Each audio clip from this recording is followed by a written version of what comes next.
weil der Mensch ein Mensch ist, drum braucht er was zum Essen, bitte sehr. Es macht ihn ein Geschwätz nicht satt, das schafft kein Essen her. Rum links, 2, 3, rum links, 2, 3, wo der Platz genossen ist, weil ich heim in die Arbeit einmeinst komm, weil du auch ein Arbeiter bist.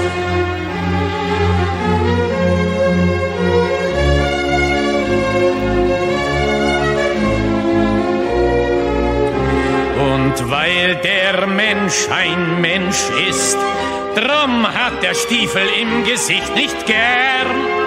Er will unter sich keinen Sklaven sehen und über sich keinen Herrn. Drum links, 2, 3, drum links, 2, 3, wo dein Platz genossen ist, weil ich heim in die Arbeit einmeinst komm, weil du auch ein Arbeiter bist.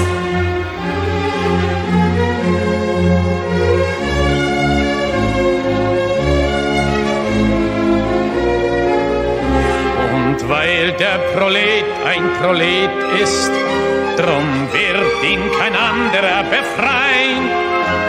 Es kann die Befreiung der Arbeiter nur das Werk der Arbeiter sein.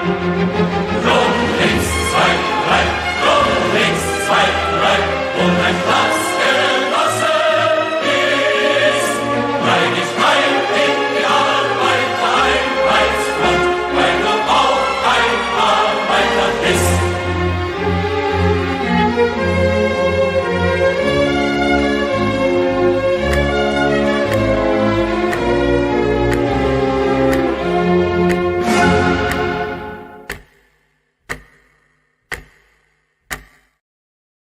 Здравствуйте, comrades. Welcome to Socialism Saturday. Socialism Saturday is when we sit back and we take some time to watch the real far-left activists that are dictating the talking points of the Democratic Party today. We are watching the real socialists, not the Democrats. Democrats aren't socialists. Not the progressives. Progressives are not socialists. Not even the Democratic Socialists of America, who the real far-left activists that we watch don't even consider the Democratic Socialists of America to be socialist because they're too close to capitalism, and actually some of the far-left collectives don't even allow their members to join the Democratic Socialist of America because they do not believe that their revolution will be brought about through political means.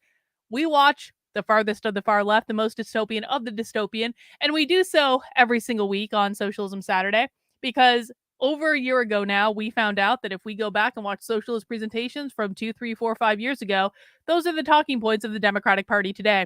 Every single crazy idea that you see springing up in culture, from critical race theory to gender ideology to equity to every single problem that is existing in the public schools today, it all originates from the real far left socialists, and that's just the way it goes, and that's what we do on this channel. And of course, I forgot to have a couple things up that I wanted to talk about. We are going to be watching today, guys, something that I've actually wanted to watch for a minute, and for some reason we just haven't done it yet. I'm getting our bingo card up now. Please go ahead and mount that like button for me while I'm getting my stuff together. If you are new to Socialism Saturday, please let me know that you are new to Socialism Saturday in the chat. That would be extra great. Hang on one second. I want to find something that I wrote about this week because it is actually pertinent to why we're watching an anti-work presentation this week. And so I wanted to find it on my Twitter real quick. I apologize for the delay. Not that one. Not that one. Found it. So, this week, there was a whole lot of... Okay, so we got some newbies. Abby is new. Welcome, Abby. Jim, you're new from Australia. Jim, you're not the only viewer I have from Australia. Welcome. If you're new, I will have some words of wisdom as we embark down the road of the far left in a few moments. So the reason that I wanted to do anti-work this week is I wanted to do this for a while, but there's a very specific reason that I wanted to do it this week. I have decided that I am going to start using conservative influencers and their misperceptions about the far left and their lack of understanding about the far left in order to teach people about socialism. Jacob says, I am not new to the channel, but I usually work Saturday, so I rarely get to watch Socialism Saturday. Well, as a reminder, Jacob, you're welcome to catch up on demand. You can still view the recording after it's live, but I am very glad that you got a chance to join here tonight. That's great. How ironic. I listened to an anti-work presentation while at work. I aim to please Lone Wolf. So here's what happened this week, guys. So there was a Black Lives Matter, far left, Antifa type socialist activist this week that got, well, offed by a drug addict Black person in New York. And it was very sad. It was actually very shocking. I know many of you probably saw the video. And his girlfriend was with him. His girlfriend is also like Antifa, far left, very, very socialist. And what happened is the girlfriend set up a GoFundMe for people to donate after the boyfriend got stabbed by a Black person. And she basically put this thing out where the GoFundMe was like, to give this working class person time so that they can mourn and stuff like that. And this caught fire on conservative Twitter because obviously they don't understand what socialists really think. And so Seth Dillon of the Babylon Bee tweeted it out. He said, they aren't raising money for his family or his funeral. They're raising it to take time off from work. Incredible that GoFundMe allows leftists to enrich themselves off a friend's death while prohibiting legal fundraising, blah, blah, blah, blah, blah. So a lot of people on conservatives on Twitter were like, they're taking time off of work. If conservatives understood what socialists and the far left actually believe, this would have been completely predictable. Number one, socialists want to abolish the nuclear family. So you think they're going to raise money for his family? They don't believe the nuclear family should exist. So why would they raise money for his family? But more importantly, for our purposes here today, socialists want to abolish capitalism. That's basic, that's foundational. The socialist revolution that's taking place in our country right now is very literally aimed at our economic system. It's aimed at capitalism. Every single socialist code word pretty much is a euphemism for capitalism. Whiteness means capitalism. White supremacy means capitalism. Anti-racism means anti-capitalism. Fascism means capitalism. Anti-fascist means anti-capitalism. Equity means capital. Equity actually means socialism. My bad. But private property, capitalism, all of this stuff. Socialists' number one target is capitalism. Why do socialists hate capitalism? Well, socialists believe that capitalism supports the bourgeois class. The bourgeois are people who believe in private property rights, like owning your own home, owning your own business, et cetera, even they consider the nuclear family to be private property. So that's part of the bourgeois status. If you're a landlord, you're part of the bourgeois. And they believe that the bourgeois exploit the proletariat, who are the worker class, the renters, the hourly wage, the service workers, all that sort of stuff. They believe that the bourgeois exploits the proletariat through capitalism in order to drive a profit margin. So socialists are actually very against work. There is an entire anti-work movement, which we're going to be learning a little bit more about today, because socialists believe that the only reason that they have to go and work a job is because of capitalism, and that they are being exploited by capitalism in order for the bourgeois overlords to be able to profit off of their labor. And if we didn't have capitalism, then they wouldn't have to work as hard, because they would still have a job, but they'd only have to work a couple hours a week, because our productivity, the number of things that society is going to produce is going to be much less, because you're not going to have all these extravagances. You're not going to have anything that isn't driven by a profit motive, stuff like that. If we get rid of capitalism, then the only things that workers are going to have to produce are the basic necessities for society. Government will provide them with food. Government will provide them with a place to live. Government will provide them with education. Government will provide them with healthcare. The government's going to provide them with everything. And in return, they're all going to work a couple hours a week to support like the means of production and all that stuff. And then they get to take the rest of their time and be artists. So there is a whole anti-work movement that socialists have running. Like if you've heard talk about like the idea of quiet quitting, that's a socialist thing. This thing about UBI, I mean, I know Andrew Yang pushed UBI, but socialists are very pro UBI. Socialists are like, yes, government, give me all this money so that I don't have to go to work.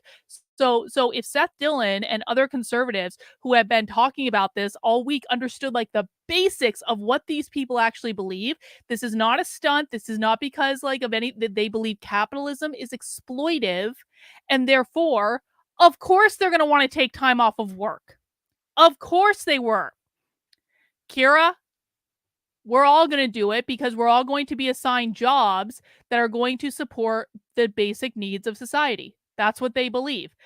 Conservatives, like this week, guys, what's very clear to me this week is that, and I'm sorry, conservatives, I know people feel like I pick on you guys. Maybe I do a little bit, but like conservatives have a really hard time understanding that socialists want a completely different system than what we have now. Every crazy thing your kids are experiencing in schools are to overthrow the system of capitalism and make it completely different. Socialists believe that the state should be providing basic necessities for everyone, just like in North Korea, and that the only work that people are going to have to do is to support the production of those basic necessities, essentially. There's going to be no more private business. There's going to be no more profit from private business. There's going to be no 23 brands of deodorant to choose from, because do we really need 23 brands of deodorant? No, there's only going to be one. So you only have to produce the one deodorant for everyone, and all the rest of it goes away because that's just all excess to build profits to support capitalism. Okay? I can see it's going to be one of those nights where conservatives aren't going to understand. All right. Well, we'll have to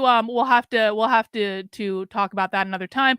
Kyle says, is the book Carlin talked about what is anti-racism and why it means anti-capitalism by Arun? Yes, that's the guy. We did a whole Socialism Saturday about him. Yes, we did. So guys, that is what we're watching today. We're going to be doing this presentation from Haymarket Books, The Problem with Work. This is with Sarah Jaffe. I told you we watched Sarah Jaffe a couple weeks ago.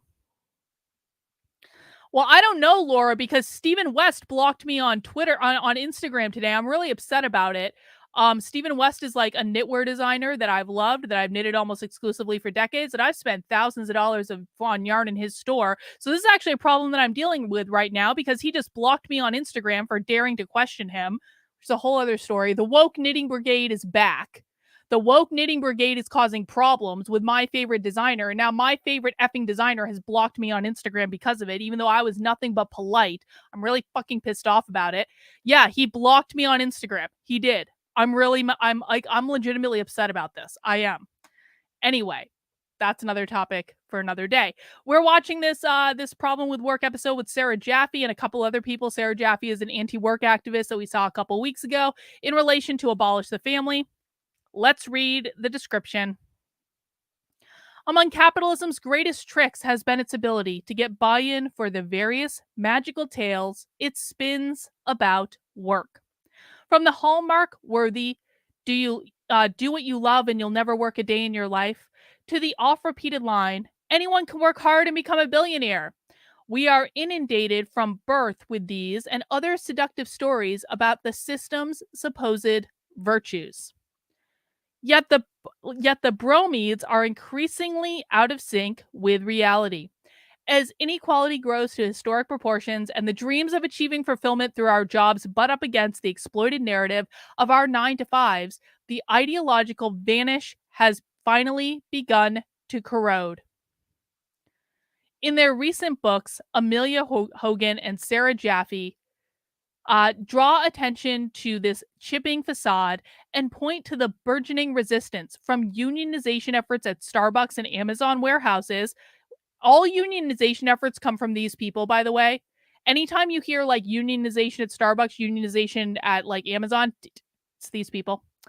and from blah, blah, blah, blah, blah, to home health workers demanding better pay and benefits for their care work, to the pleasant sounding lies offered by capital's conscious and unconscious defenders. In this episode of Salvage, Live Horgan and Jaffe will take on the problem with our work in our current moment and make the case for militant workplace activity and anti-capitalism as the only solution. So that's what we are digging into today, guys.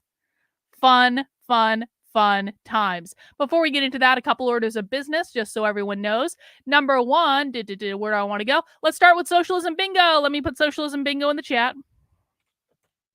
Bingo card. There it is in the chat on YouTube, and let me pop it into the chat over on Rumble as well. I already have a Rumble rant over on Rumble. And guys, if you're watching on Rumble, please do make sure to subscribe to the channel. There was a little confusion with Rumble magically creating a second channel for me that I didn't create. I think some people may be subscribed to that second channel. So just double check, make sure you're subscribed. Again, we do Socialism Saturday every Saturday at 6 p.m. Would love to have you guys in the future. I'm doing a much better job at keeping an eye on the chat in Rumble. And I want to just thank sdigger74go. He sent in $10 and said, keep fighting the good fight and spreading the word KB. I really do appreciate that, guys. Thank you.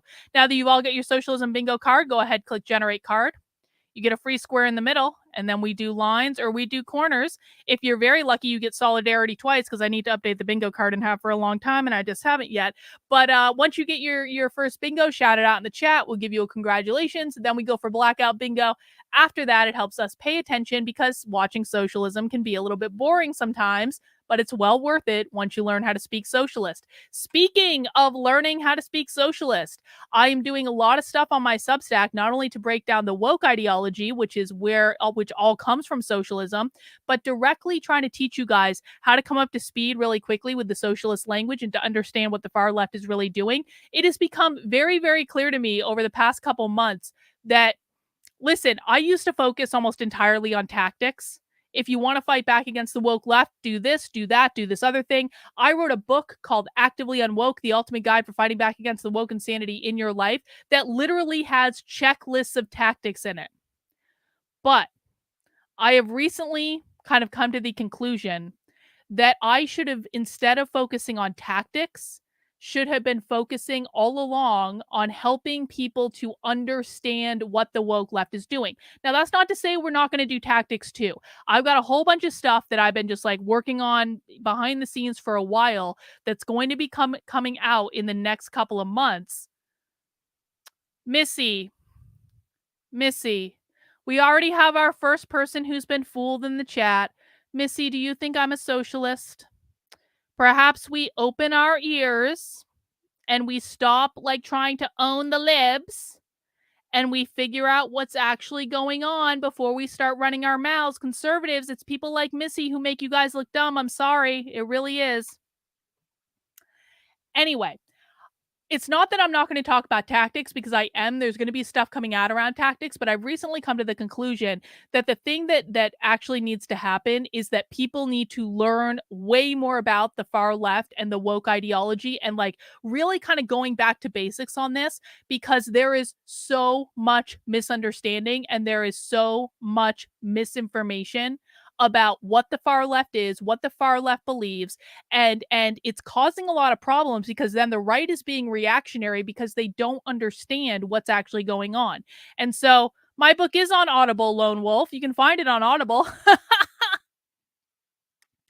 So that's what I'm going to be like really kind of trying to build out information around. And this past week, I did a webinar called How to Speak Socialist. You can now find it on demand by heading over to the Substack, and there's a link you can sign right up. It's a 2.5-hour webinar where I break down the top talking points that I think everyone needs to know about what the far left actually believes in their own words. It's not just me talking the whole time. I show you multiple clips. There are like 15 some odd clips in the webinar where you are hearing from socialists themselves what they think, what they believe, what their terminology means, so that you can understand that I'm not just making this stuff up.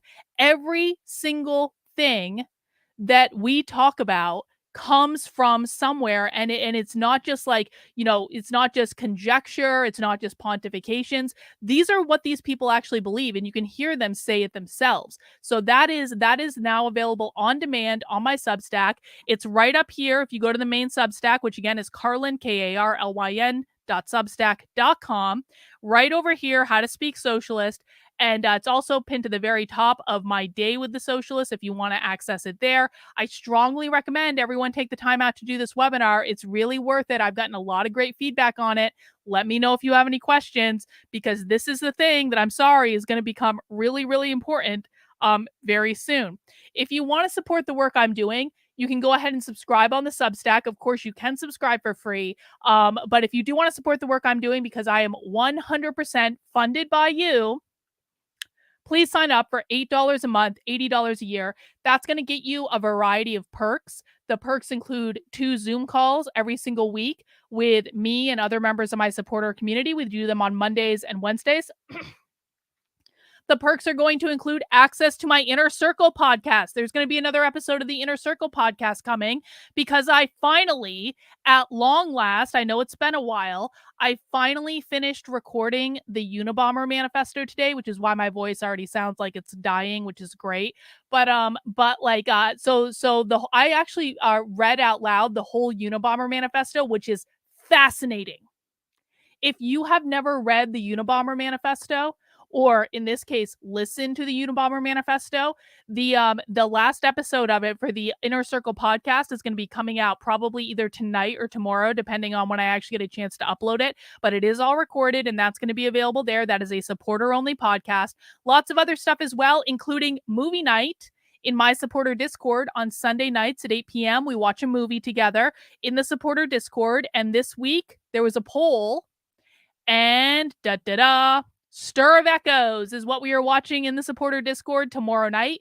It is a great movie. It beat out Saw and The Silence of the Lambs. I was kind of hoping for Saw myself, but Stir of Echoes is a great movie, underrated movie, and we're going to be watching it tomorrow night in the supporter Discord. And the way you get access to that is every Sunday I send out a newsletter on my Substack that looks a little bit like this.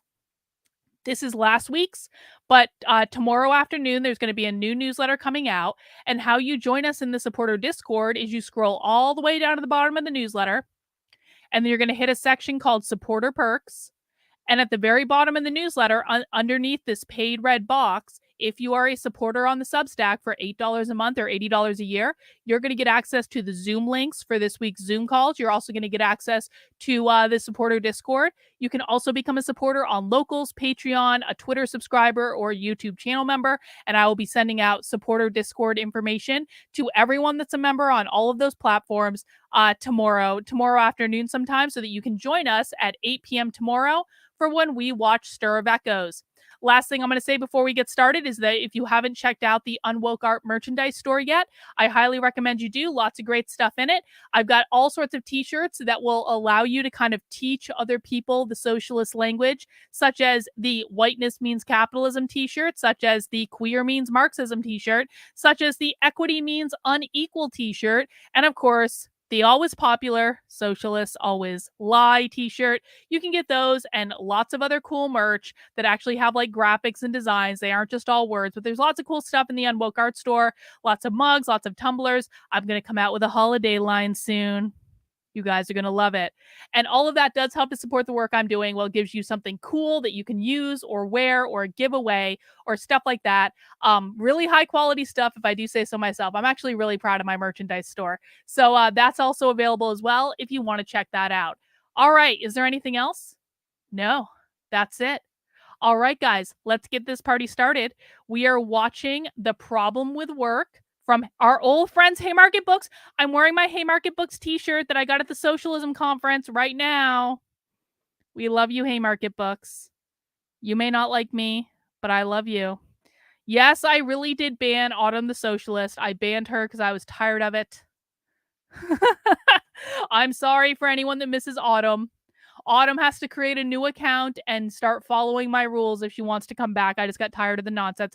Oh, Before we get started, sorry, I said I was going to give new people a preamble. So if you are new to the chat, or if you're new to Socialism Saturday and you haven't already chatted in and let me know that you're new, welcome. We love it when new people join us. I do just want to explain a couple of things, though, for new people.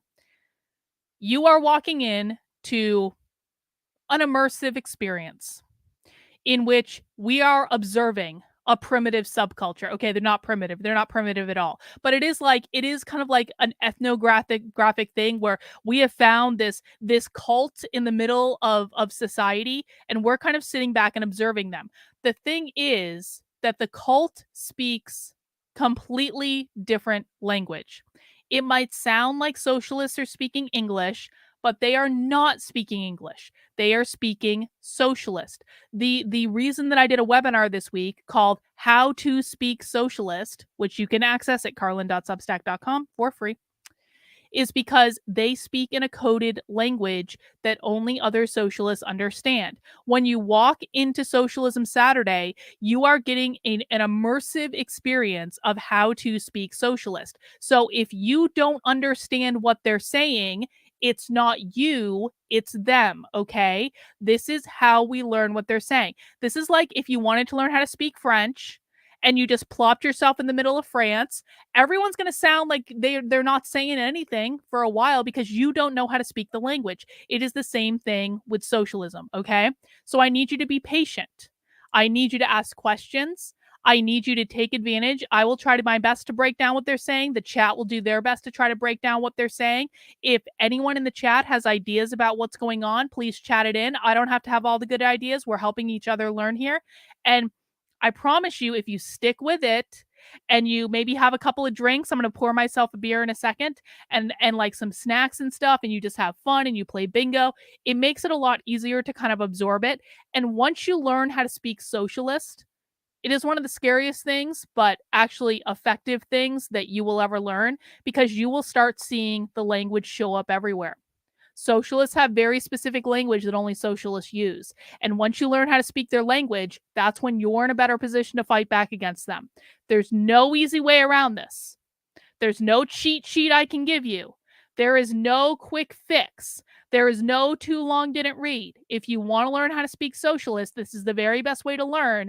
I will teach you, but I do ask that you follow my rules, which is number 1, don't be a dick. We don't have any shit posting here. This is an opportunity for learning. I'm allowed to do whatever I want because this is my house, but you are all in my house. You're all in my classroom right now. You don't just go into someone's house and start slinging mud and throwing shit at the wall and insulting them, okay? Do not insult me. Do not insult other people in the chat. Don't be disruptive. If I ask you to stop doing something, just stop doing it. That leads me into my second rule, no whining. I don't want to hear whining. I don't want to hear back talk. I don't want to hear, you're just a leftist. I don't want to hear, why are you just such a socialist? I don't want to hear, Carlin, you don't know what the fuck. I don't want to hear any of that. I don't want to hear it. I'm way too old for this shit, okay? So don't be a dick. No whining. Be here to learn. If you want to learn, I will teach you, but I need you to open your ears and to listen first. And no childish hishy fist or anything like that. If you want to do that, go over to Tim Pool's channel. He's perfect. He'll let you guys say whatever the F you want. But I don't do that here. Okay. So let's get this party started. For real this time. Well, you generally do need to have a 100 IQ to understand my content. You really, really do. But we'll see how this goes. All right, guys, we're watching The Problem of Work from our old friend Haymarket Books. Let's get this party started. If we don't stick to a intensely radical politics.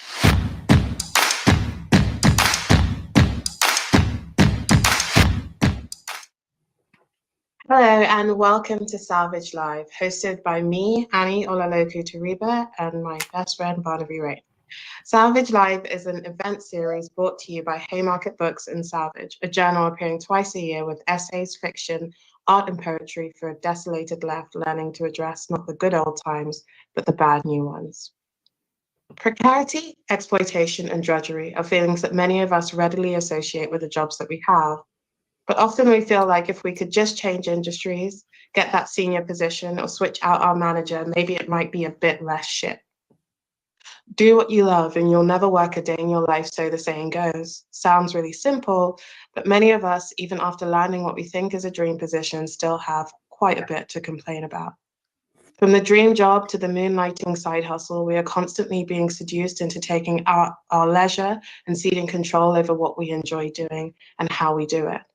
Elsewhere, the vast majority of us are forced by the need to make ends meet to take jobs that we just don't like. So what if the problem wasn't just shit jobs, but work itself? As productivity and wages continue to diverge, work is increasingly costing us in time, energy, and freedom. Today, we Work want to costs explore them the in freedom. concept of Yeah. work, its history, its It's called contemporary life. logics, and its place in our revolutionary horizons. With our guest today, Amelia Horgan, who is a writer, researcher, and editor from London. She's currently a PhD candidate on work at the University of Essex School of Philosophy and Art History. Her book, Lost in Work, published with Pluto Press, came out this year. Our other guest, Sarah Jaff, is a Type Media Center fellow and the author of Work Won't Love You Back, A Necessary Trouble, Americans in Revolt. You can read her piece in the latest issue of Salvage. So I'm going to get straight into it and start with Amelia and ask our first question, which is, what's so wrong with work? I think it's great to start right at the heart of it. I think I suppose we should contrast our view, the socialist view, the Marxist view, with the liberal view here. And the liberal view is there's this pie of jobs. Hang on. Isn't it funny that that she starts off by saying we need to contrast the Marxist view with the liberal view? This is a misperception that conservatives have, okay? And by the way, I use conservative to be all-encompassing of people on the right, so I don't want to hear, like, not this group, not that group. I just use it, like, I can only do so many fucking labels in one stream. But conservatives believe that all liberals are socialists. Socialists don't believe that. The real ones don't believe that. They think that liberals are just as bad as conservatives, if not even worse than conservatives, because liberals really should know better in their eyes. Liberals are have too much affinity towards capitalism, so they still support the capitalist system. Socialists do not support the capitalist system. So isn't it interesting that she started off by saying, well, in order to understand why we don't like work, we need to contrast the socialist or Marxist view with the liberal view. Conservatives are nowhere on her radar at all. Why aren't conservatives on her radar? Pop quiz for the chat. Why aren't conservatives on her radar at all? Isn't the left supposed to be primarily concerned with the evil right-wing fascists? Why did she want to start by saying, let's compare socialists and Marxists to liberals? Any ideas? Yeah, Sargon was absolutely wrong about that. Sargon, I was so disappointed. She's not trying to talk to conservatives. I mean, that might be something. This is what I was thinking about. Exactly. You got it, Kaya. She is not concerned about conservatives at all because conservatives are not real competition to them. They're way more concerned about getting people to depart from liberalism and become full socialists than they are with defeating the right. They think that they've already beat you. Who said that? Because conservatives have already been defeated. That's exactly right. Isn't that scary, guys? Isn't that? Nope, this is not it. Nope, Jim. Wrong. This is what conservatives like to say. They just don't like us because we have logic and we know how to do math. Nope, wrong. They think they've already kicked your ass. And they're kind of right.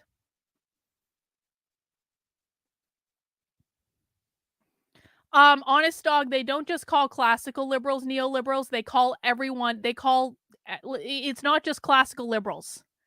It's all liberals, all progressives. Anyone who works with the Democratic Party is considered to be a liberal. Joe Biden is considered to be a neoliberal. Anyone involved with the Democratic Party at all, socialists hate the Democratic Party. Exactly, liberalism works with capitalism, so that's why it's their enemy. This big pie. Some people get a great slice. That slice has, like, maybe it's got the face of the cake on it. That little creature with the face, it's got that bit, or you get a really crap bit, right? You get a bit with no decoration. So the problem is, how do we work out who gets which bit, and are our processes for determining who gets which bit fair? So people rightly point to the fact that it tends to be people of a particular class or a particular race or a particular gender who get, you know, the best bit of the cake. And there's nothing to this view, right? In a class stratified society, some people will have jobs which afford them more autonomy. But the question should always be, what determines the entirety of the cake, right? Rather than who gets which sort of bit. And if we take that into sight, we have this sort of fundamental fact, the fact of exploitation. And that's one problem with work, but it's certainly not the only one. We might think about the physiological effects of work. We might think about the repeatedly doing the same gestures, the strain of particular bits of work, and that's not isolated to sort of manual labor, right? That might be the rise of repetitive strain injury within office work, for example. We might think of the psychological effects of work. We might also think about the experience of being dominated at work, the experience of being subject to particular power relations, which relate particularly to that bit of exploitation, right? We might think of the kind of subjects that are produced at work, the way that work sort of relies on a regime or a technology of gender and race, but also itself reproduces. Hang on, Rottweiler. This is actually a good question, Rottweiler. Rottweiler says, speaking of Mao, have you ever done a Socialism Saturday seeing material from actual Maoists? Rottweiler, I have not, actually. I mean, we've had Maoists, like there have been Maoists, like there have been activists that consider themselves to be Maoists on Socialism Saturday, but we never actually looked into the materials. If you have suggestions on what I should, like any videos or any sort of like reference point for that, let me know, because I think it would be a really good use of time. So Bernie is a true socialist? No. Again, guys, these people, the real socialists, do not consider democratic socialists to be real socialists. Now, that's not to say that there weren't Bernie supporters. There were Bernie supporters, but for the most part, Bernie doesn't go far enough for them. AOC doesn't go far enough for them. They do not. There are far left radical organizations that will not allow their members to be members of the Democratic Socialists of America. A lot of the real socialists don't even believe in using political power to facilitate their revolution because they don't think it's going to work. Yeah, I know she is, Dan, but I'm actually looking for like video. I want to hear from like actual Maoists, because I don't interview people that are like talking about the right's perception of Maoists. I want to hear from the Maoists directly themselves. Uses that in the division of labor. And of course, it makes sense to distinguish here what we're talking about, because some people might be talking about work in the most general sense, work meaning sort of like effort to maintain some kind of society or some kind of goal. But I think it makes sense to single out the specific relationships and experience of work under capitalism, of work under a particular regime of the capturing of value. And when you take that into view, you get something slightly different from the fact of being obliged to do something at all, because any living creature will have to do something to reproduce itself, right? So if we take in how does that basic need, how is that figured, how does that take place in a capitalist society? We can see it causes all of these kinds of it causes the possibility of riches, of course, right? The Jennifer, possibility we just of, started. You don't have to start from the beginning. We just started. Many things, many social forms, many commodities, but it also has these profoundly harmful effects.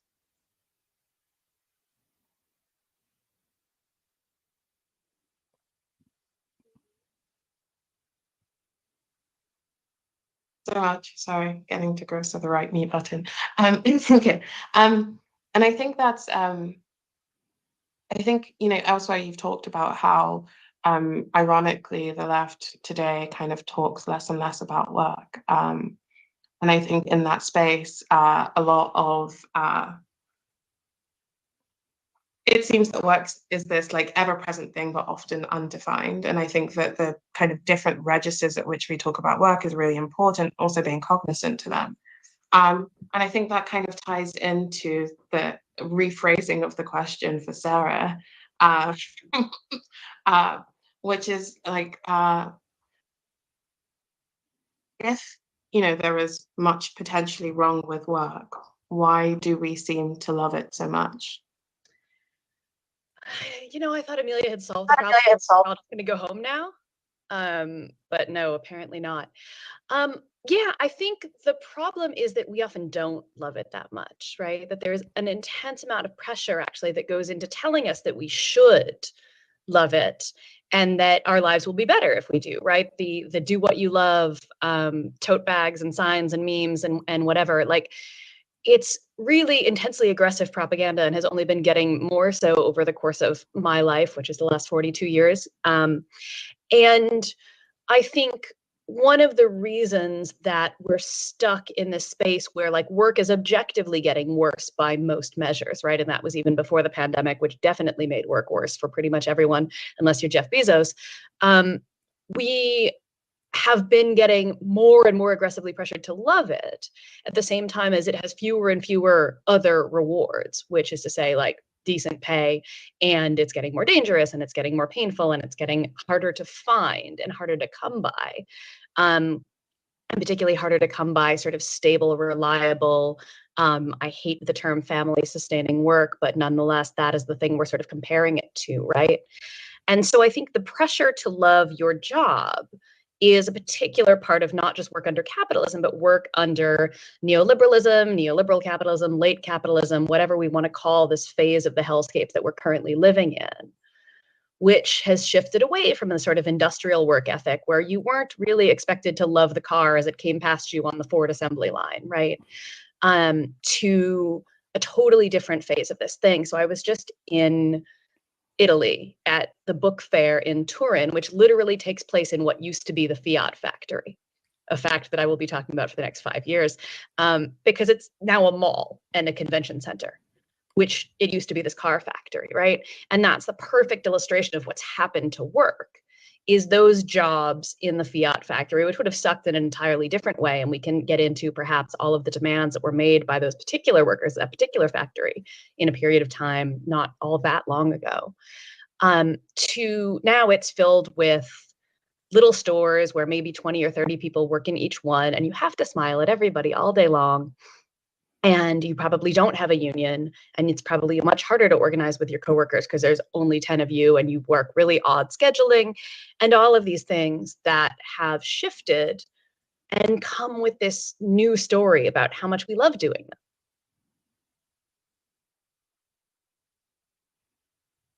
I'd like to, hello, both of you. I'd like to ask a big question then about if we've got this critical sense of a lot of the work that we do, what that means for the kind of politics that we can pursue, really building on what Sarah was just saying about the Fordist Keynesian past in which people had stable jobs and the gloriously flexible present in which people hustle. So I just want to make this point like really clear for people who may have just joined and they're like, well, they're obviously going to have to like work in the fields under socialism, blah, blah, blah. Well, sure, that's true. But just so everyone is just really crystal clear, they believe that once they have their Marxist revolution, that everyone is going to have to work like significantly less.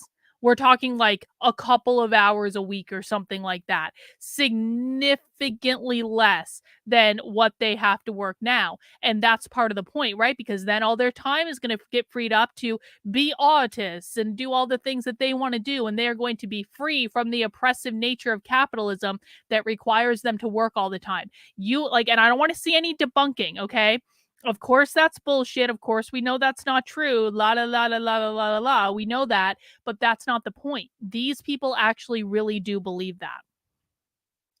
Jonah Lynn over on Rumble says conservatives need to stop calling. I'm going to say that again. Conservatives need to stop calling the far left liberals. I hear it all the time. It's wrong. These people aren't liberals. That's exactly right, guys. Like you. Every single time the word liberal is misused to mean socialist, these people love it. These people love it because you're dismissing them and it allows them to win. Rottweiler, thank you for the super chat. The irony is that in the Marxist utopia, these people would end as low-level functionaries doing menial labor to sustain the state and party. Of course they would, but they don't know that.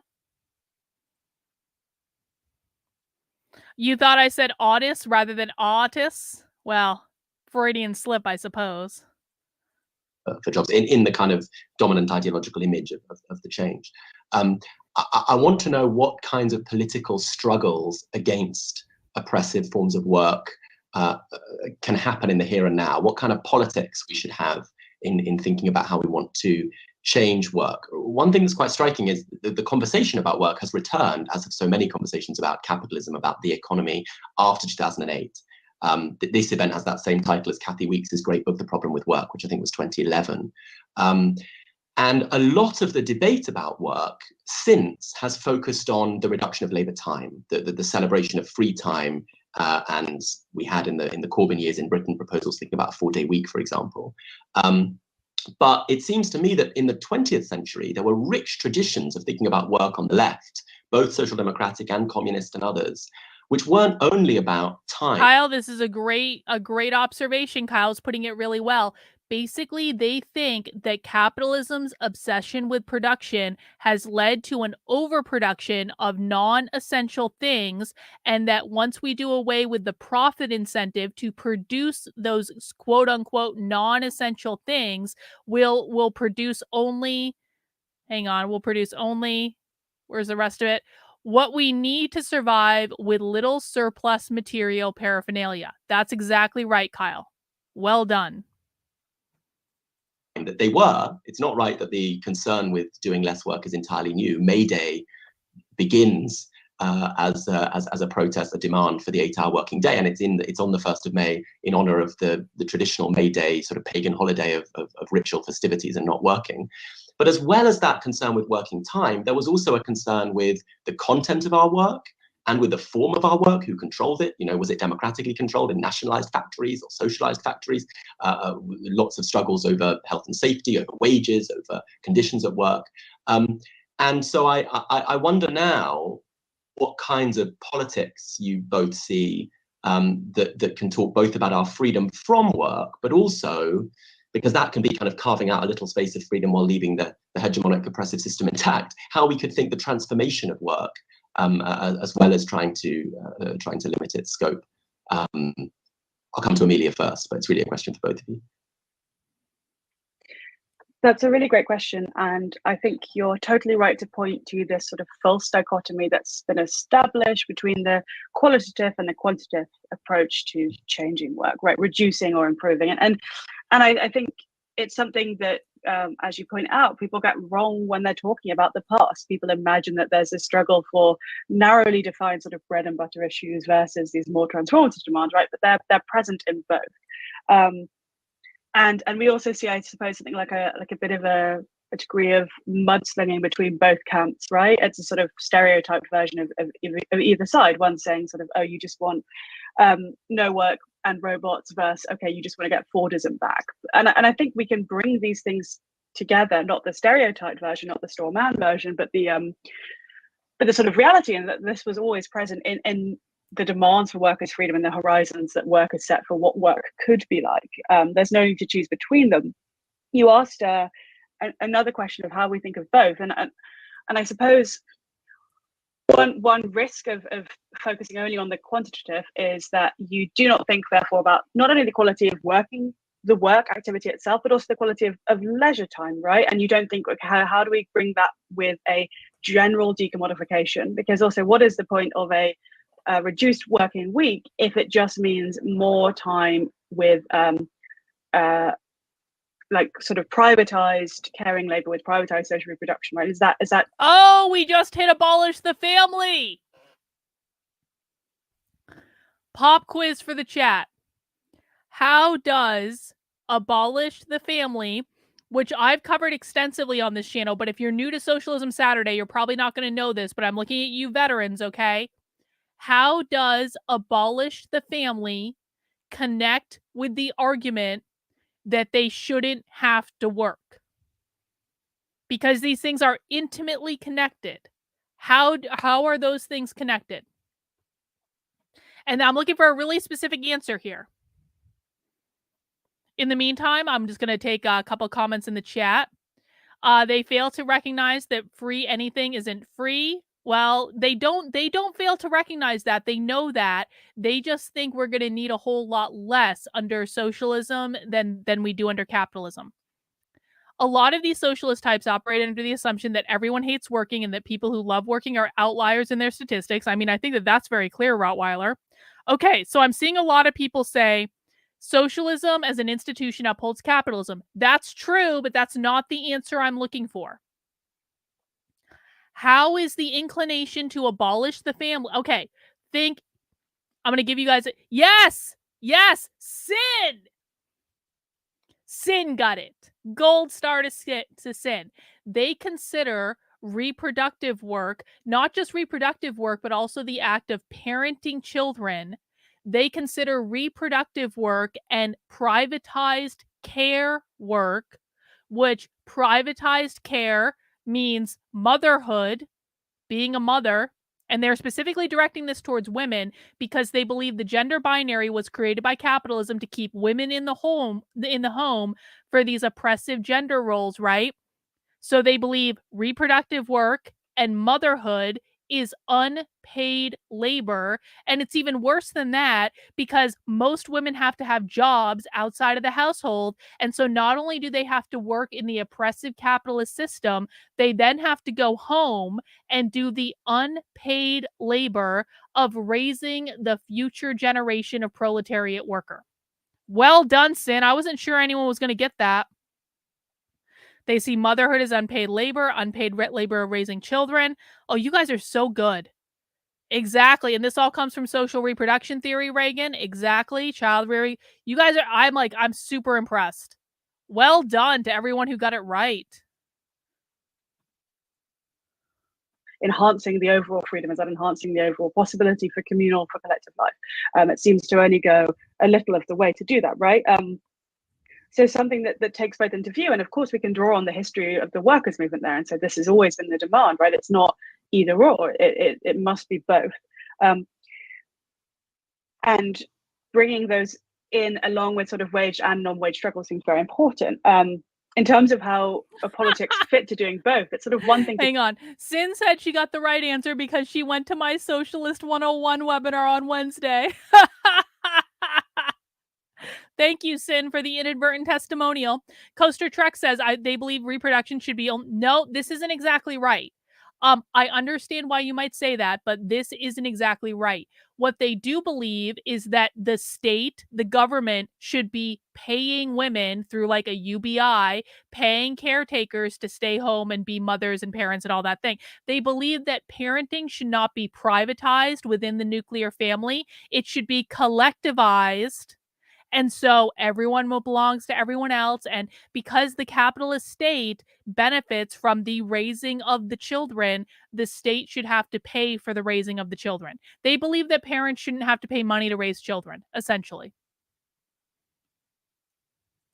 To talk about it, and I think you pointed to this in the beginning of the question, or at least this is what I'm going to say based on what you said on that, which is that consciousness is extremely high, right? We have like online communities where people talk and read and discuss, and that is a really exciting thing. But the question is, do the institutions we currently have, we meaning the left, are they able to fulfill that demand and that consciousness? And do people seek to bring about the things they desire through those institutions, or do they mainly just sort of post online, right? Not in a kind of like get off the internet comrades way, but in a kind of like, what does this mean in this moment where we have an intense degree of politicization, but not necessarily the institutions that are in the moment capable of realizing that, and not necessarily the moment of consciousness being raised leading to participation. So how do we join that up? And that is a real challenge, especially in a moment of, I think it would be fair to describe this as a moment in the UK of relative demobilization. You have really quite high point of activity, nearly a mass movement, right? And then you have a period of pandemic, a period of people feeling hopeless of not coming together. And then we have, of course, a further problem, which is that to get those institutions to be brought together, the consciousness, we need to build back a workers. Hang on. Marx says when they talk about society, they talk as if it's a thing they own, like society is a toy for them to play with. Well, they believe everyone should own society, Mark. They believe that everything should be public. The state should own everything. So this is their future vision of the world, in which they do own everything, because everything, to include even your family, is public. Movement that's been attacked and faces some of the most regressive trade union laws in Europe, right? So that's going to take a really long time. But we have the urgent need of people to improve their individual workplaces, combined with another kind of temporality, which is the temporality of climate crisis, right, which forces the issue in other ways. So I suppose it sounds very pessimistic, but I think the overall point is that it's one thing to have a kind of consciousness that brings these aspects together, and I think it's possible, and I think it's very important that we articulate that against that kind of myth of a workers' movement which only narrowly focused on these sort of material rough things, right? Versus and also against those that kind of straw man mudslinging. But then how do we translate that into action is a really tricky challenge too. Sarah. Yeah, I was just thinking, because Amelia was talking about consciousness of Ellen Bravo, who's a legendary organizer here in the States, was one of the founders of the 9 to 5 movement, which was organizing office working women. And she used to joke about having a button that said, it's not my consciousness, it's my pay that needs raising. Anyway, I loved that one. But like, the story that you told, I think, is a little bit different here in the States, because we don't actually have the comeback of working time, or rather, we have the comeback of working time as an issue, not coming from a sort of social movement level or a sort of political conversation. There are some people who've introduced it, but the 4-day week is not anywhere near on the level of discussion here as it is across Europe. And I have been struggling to try to get people to talk about working time as a demand. And what I often get from people is, but don't people want more hours? And the question, of course, is, why do they want more hours? They want more hours because they need more money. Not because they really want to spend more time at McDonald's. It's because every hour you spend at McDonald's is another, $10 an hour. And that means $10 more in your pocket. So this is a conversation that we've actually been struggling to have. And it was the main conversation of the labor movement for a very long time, right? Was working time, and less of it in particular, because it was a unifying demand, because it could spread across, and it was particularly, and Kathy Weeks writes about this, right? It was particularly appealing to women workers because they were still, of course, doing the double shift, because they were still doing that reproductive labor Amelia was talking about. See, and if the pandemic reminded us of one thing, it is that women are still doing that reproductive labor. Abolish the family. On top of whatever else they're doing, and men are still not helping out. Thanks, guys. Abolish the family. But those when we talk about working time, and when we talk about these other demands that workers are making, I think it's important to note that these things get absorbed. So I was talking about the Fiat factory because it's my favorite thing to talk about. The Fiat factory and the Lordstown factory here in the States were really famous in the 70s for being sites of rebellion, and of workers actually saying, like, you know what, it's not good enough to have all of our bread and butter needs met, our material needs met, if we are still spending 40 years of our life on this friggin' assembly line being miserable. And so they were making demands for different kinds of work that engage their creativity. And well, great, guys, we've got that now, and we've lost the sort of security that came with it. And that doesn't mean that the answer is to go back to Fordism, right? I will yell about that until the cows come home. But it does mean that there's something real that people did want in work that is more fulfilling in some way. And I think we should take that seriously, even as we should also have the sense to think people don't just want work because they want work qua work. People want work because that's how you pay the rent. And these are things that I think we are smart enough and sophisticated enough to think about together, and to think about what it is that is necessary when we talk about work. And necessary, I mean, for the functioning of a society that doesn't set the planet on fire, as well as the functioning of individual people and our individual flourishing happiness.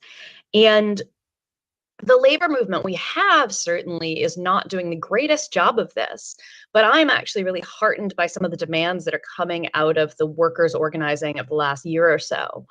that does have to do with time, but also has to do with the abject misery of the work. And it has to do with this new title of essential worker or key worker, of the people who had to keep going to work during the pandemic, and then watch the boss's profit margins get bigger and bigger and bigger, and they are still getting the same amount of pay and probably even more forced overtime because their coworkers are getting sick, and so there are fewer people on the floor at any given time. And that kind of intensity is bringing out a lot of anger that I think we underestimate. It's going to be very easy to underestimate when we are relatively safe working behind our computers, to underestimate the kind of anger that you have if you are still going into the grocery store, the factory, the hospital, and your work has just gotten a lot more dangerous. You haven't gotten a raise, your conditions are not improving, and in fact, they're getting worse. And now everybody's just going back to normal, throwing their masks off and cheerfully spreading the plague. So I think that what I've seen that gives me I just want to hope. note this webinar was about a year ago.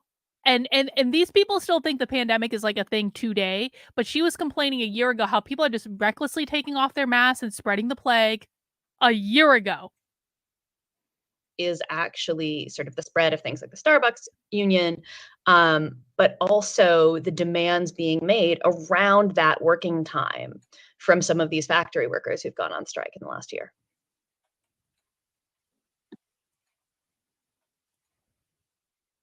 Absolutely. And I was just thinking as you spoke, Sarah, that, you know, in the UK, as there were discussions ongoing about the 4-day week, that was also coinciding with the discussion about 0 hours contracts. And I think there's like a huge amount of tension in terms of like how the left navigates this language around working time, in particular because, you know, we currently have an economy in which work is far more mixed in its form than it has historically been, right? And I guess like pushing through that, I wanted to connect this to a separate question, especially as we consider for a second like the gig economy, the Amazons of the world, as well as like the Deliveroo's, Ubers, etc. In a sense that I want to understand if you had any thoughts on how representations of work as well are shaping the terrain of struggle for us. I know what Fordism is, Chad Masters. Fordism is a system of mass production characterized by assembly line manufacturing, like Henry Ford. It revolutionized. It basically like ushered in the Industrial Revolution in the United States. It was like assembly line stuff that like kind of defined work of that era. I guess what surprised me about them saying Fordism is I'm thinking like to Brave New World when they worshipped Ford.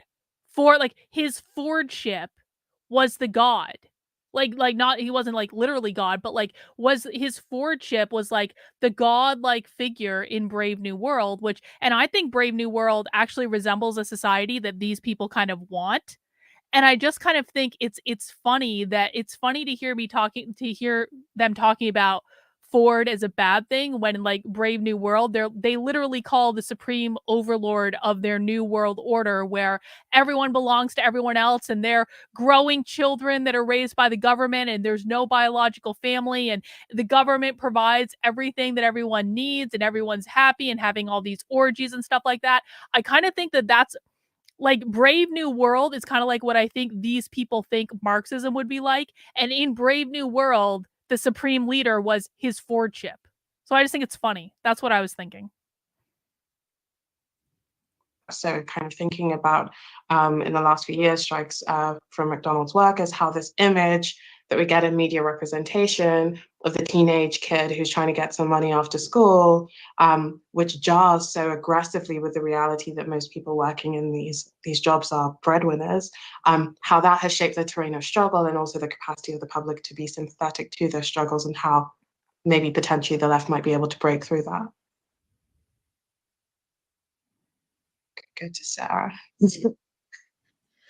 Yeah, the McDonald's worker, the gig worker, the Starbucks worker, like all of these are sort of stories. I remember when I was working in restaurants and I'm moved back to New Orleans recently, so I'm like back in the place. Hang on. The machine is asking a question I think a lot of people probably have. We've covered it a couple times, but I know you came late, machine. So how do jobs work in a system where they're talking about You get assigned your job, but you don't have to work as many hours because they aren't under the oppressive system of capitalism anymore. So they're not producing goods for profit motivations. They're just producing enough of what like society needs to get by. And so you're working a lot less hours, but like you're assigned your job, like whatever, but they think you're going to have to work a lot less hours because capitalism demands you work more hours because it has profit motivations.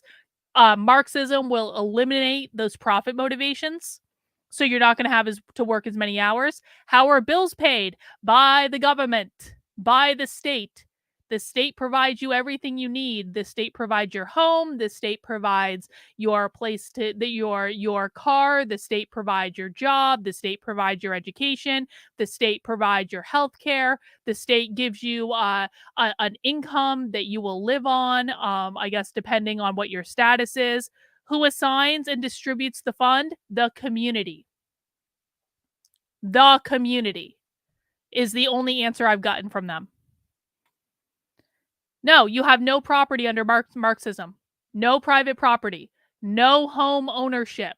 No business ownership. You are not allowed to own a private business under Marxism. Private property is the number one thing that these people want to abolish. Everything. To include the nuclear family, which they consider a privatized means of care.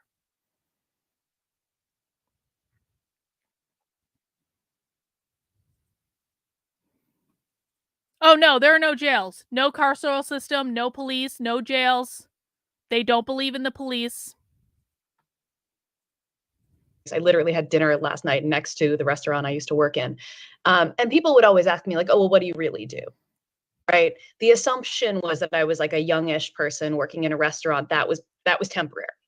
That wasn't going to be my main thing. I was probably a student. Sometimes they were right. Sometimes they were wrong. I was working in restaurants for several years after I finished university. But the assumption that those are not like real jobs, that those are kind of first gigs that people get and then they move on, is. Hang on. I find myself stuck wondering what they think advanced age elderly care and infant care will look like. They believe that all care will be collectivized and provided by the community. So the community raises your children. The community takes care of the elderly. If you want to think, what did Soylent Green do with the elderly? What does Brave New World do with the elderly? What does Brave New World do with children? What did Logan's Run do with children? What did Logan's Run do with the elderly? What did The Giver do with the elderly? What did The Giver do with children?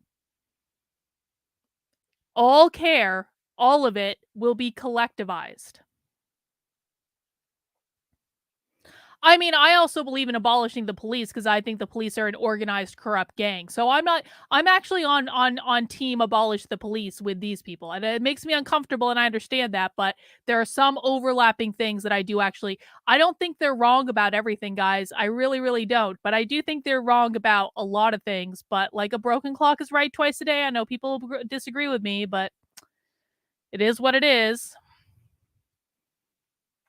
Rottweiler, this is what degrowth truly means. It's a soft form of private property expropriation. Degrowth is precisely this, not depopulation. Thank you, Rottweiler. Appreciate that.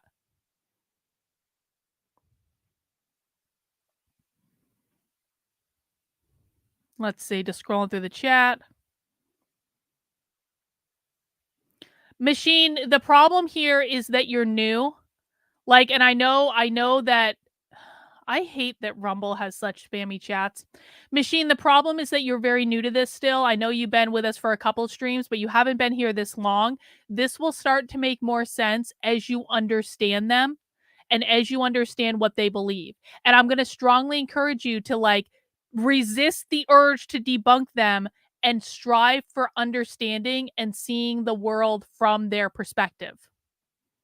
That's why it doesn't make sense to you right now, because it's all new.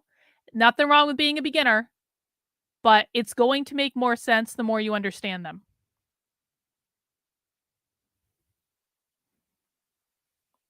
All right. Really, really not true anymore, right? The average, I mean, this survey is several years old now, but the Fight for 15 did a survey of sort of people who worked in fast food in the States, and it was like the average age was over 30, and for women it was like 34, and they were majority women, and a lot of them are mothers, a lot of them are breadwinners in a variety of ways, and we hear these nice stories that basically tell us that we don't have to worry about people, right, that these are fine, and those are really obviously not true. And the interesting thing right now that I'm like, I haven't sort of worked this through yet, partly because I need to actually go do the reporting, but that the Starbucks campaign is going about this in a very different direction than the Fight for 15 did. The Fight for 15 was not trying to win union elections at individual stores, right? It was sort of having these big strikes of a couple of workers at different stores across the city to be really Ish, if you have something you want me to display on the screen, please feel free to put it in the chat. You don't need to do another super chat or anything, but I do appreciate the super chat. Thank you. Disruptive. And the thing about that is it had sort of diminishing returns, right? Like once employers realized that their business was not actually going to be shut down, then it became easier to be like, oh, they'll go on strike for another one day and then we'll just keep going. And now that's really dropped off. Whereas with Starbucks, they're actually winning union elections store by store by store, or, I mean, I feel like I get a press release every other day from the labor board saying that we've got, this is how many Starbucks elections we've got today. This is how many have won.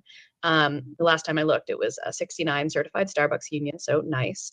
But thanks, there is Socialist. something about that both tells us about sort of the failure of the earlier strategy, which was often based around sort of making these workers visible, but also like creating sympathy for how bad their conditions were, versus directly building worker power and solidarity store by store. And yeah, again, I want to sort of do the digging on that, but I think it's a really interesting brewing question solidarity. to ask ourselves. Holy shit! What? Hang on, check this. Do you guys know why this thing is happening with Starbucks? I think. Any guesses about why like Starbucks became the focal point of like one of their like their efforts? Any guesses? Brewing solidarity. Where did Starbucks originate from?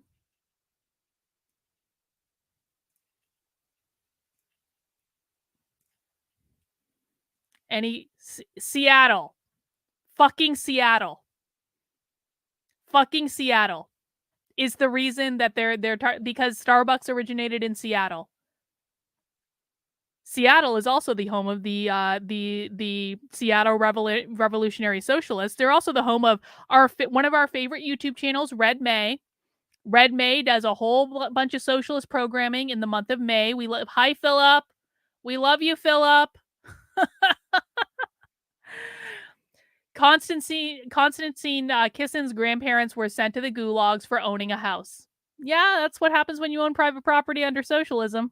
Fun times. I'll see you guys in the gulag later.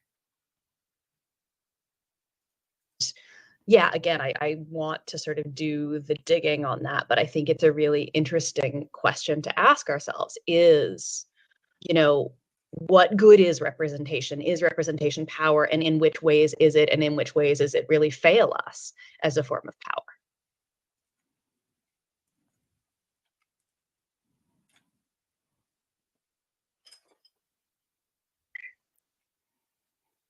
Okay. No, I think that's really important.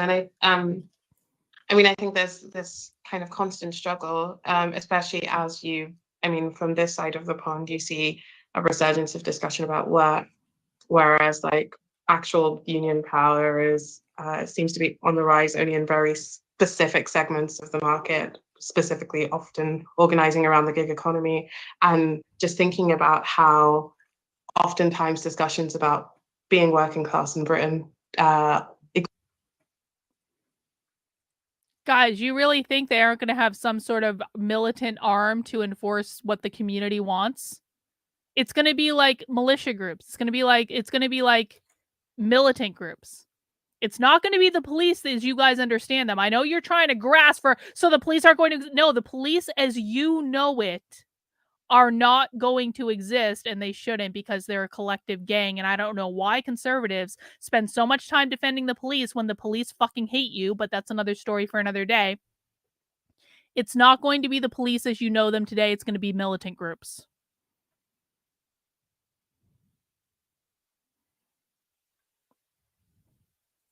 The party. The party. Exactly, Rottweiler. It will be the party. The Red Guard. The comrades. The brown shirts.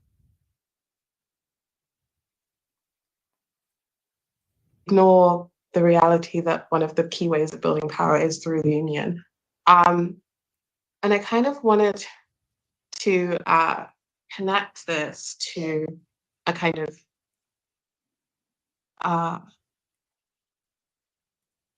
because I've been thinking recently about the way in which, and it's a bit of a pivot back towards like the nature of work itself rather than the struggle. I'm thinking about the way that there has been a sort of work creep. Yeah, this is a great point, Sin. Remember the Chad or the Chaz in Seattle? Oh, wasn't that a fun summer? God, it would have been so great if we were watching Socialism in the summer of 2020. It would have like taken on a whole new meaning, but don't worry, it's going to happen again in 2024. So we're going to have that to look forward to. Yeah, remember the Chaz had their own militant group? They weren't the police. I miss the Chaz. That was like, do you guys remember the Twitter account that was in the Chaz that was like documenting all the crazy things going on in the Chaz? Oh man, I wish I had visited. If there was a Chaz today, I would totally go and visit undercover. Absolutely. Are they going to have a class system in their utopia? Well, they don't think so. But of course they will, but they don't think so. They believe that equity will only be achieved when capitalism is overthrown, because once capitalism is overthrown, they will have defeated the class system, and there'll be no more. They're going to have their dictatorship of the proletariat. Everyone's going to be equal. Everyone's going to be on the same page. That's what equity means. But of course there's going to be a fucking class system. Of course there will be. There's a class system in 1984 where you had the heads of the party. There were class systems in Brave New World. There are class systems in every dystopian thing. They're like elders. Of course there's going to be some sort of class system. Beth, thank you for the super chat, Queen Beth of the chat. The like button showed me, hands down, it missed me. Well, we all missed you, Beth. Well, I won't say congratulate. I don't know what I'm congratulating you for, but welcome back. We missed you. I'm sure you did something you needed to be congratulated for. I just have an intuition. Hail, comrades. That Twitter account was amazing, Kyle. That was the best. Into our everyday lives through the advent of and rise of social media, which basically makes us representations of our employers everywhere we go. And we've seen examples recently in the last couple of years of people being fired from their jobs for things that they've said, etc., and done offline. And just thinking about how there is a much more public kind of face of work, and how people have expectations of employers to act on their interests when complained to, even if they're not customers. So you can get like thousands of people from across the country sending letters into like one coffee shop owner to like fire this person, right? And I'm kind of wondering how that tension comes into play, right? So you kind of talk about how the kind of union strategy of like building store by store versus like a public which seems to be relatively apathetic to the struggles that are actually going on for the workers themselves, but seem highly involved and invested in employment practices in terms of like asking these things of employers. It's a bit of a garbled question. I hope something could be taken out of. No, Kaya, this is not correct. This is not. I need you to think like a socialist, not like a conservative. Oh, I'm sure you'll get fired for speaking against someone you were assigned work. No, you won't. If you don't show up and do your job, you don't eat. You just won't eat.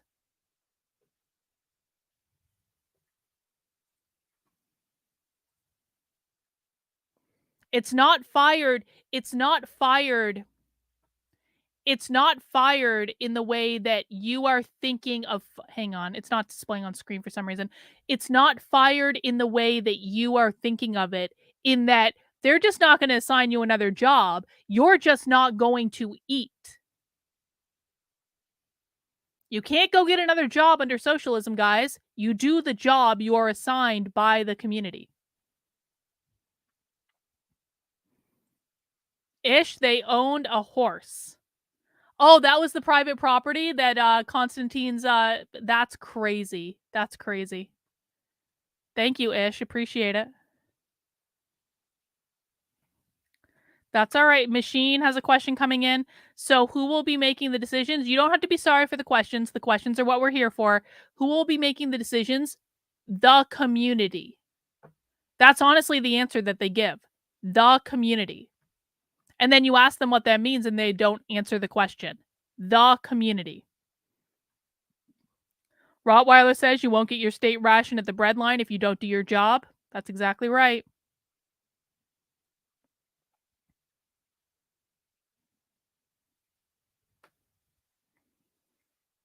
You just don't eat. You don't get fired from the job. You just don't eat. If you don't go and do the job, it's not, guys, again, it is not the same. It's not the same thing as the system that we have now. There's not going to be people getting fired from their jobs because of, you're not going to get fired from your job because you made a social media post your employer doesn't like, because everyone will be under the party. And if you say something that they don't like, getting getting quote unquote fired is going to be the least of your fucking worries. It's not about getting fired from you're going to go to the re-education gulag. If you say, it's not about I feel like conservatives are you're trying to equate it to our current system. It is not our current system. It's not fired like you understand it. I don't know how better to teach this, but I need you guys to think abstractly and to realize that these people want to completely overthrow our current system.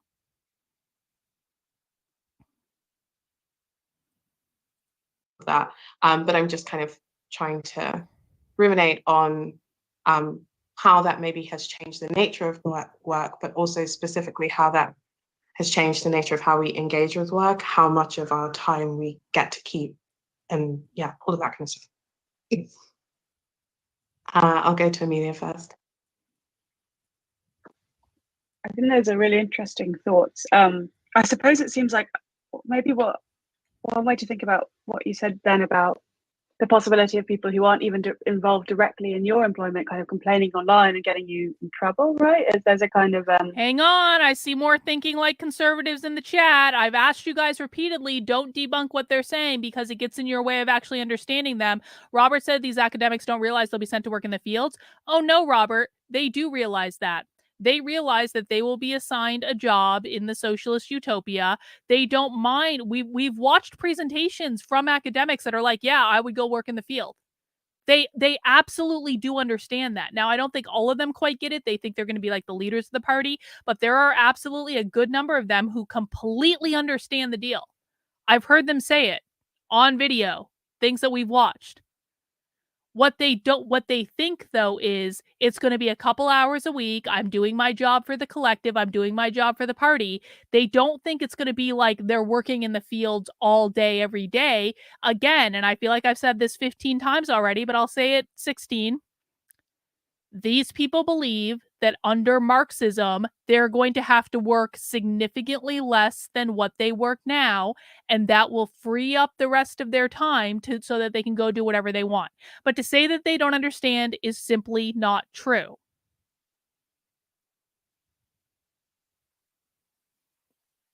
I know it's hard to think about. That's why I really have to push you guys outside the box. I get it, really.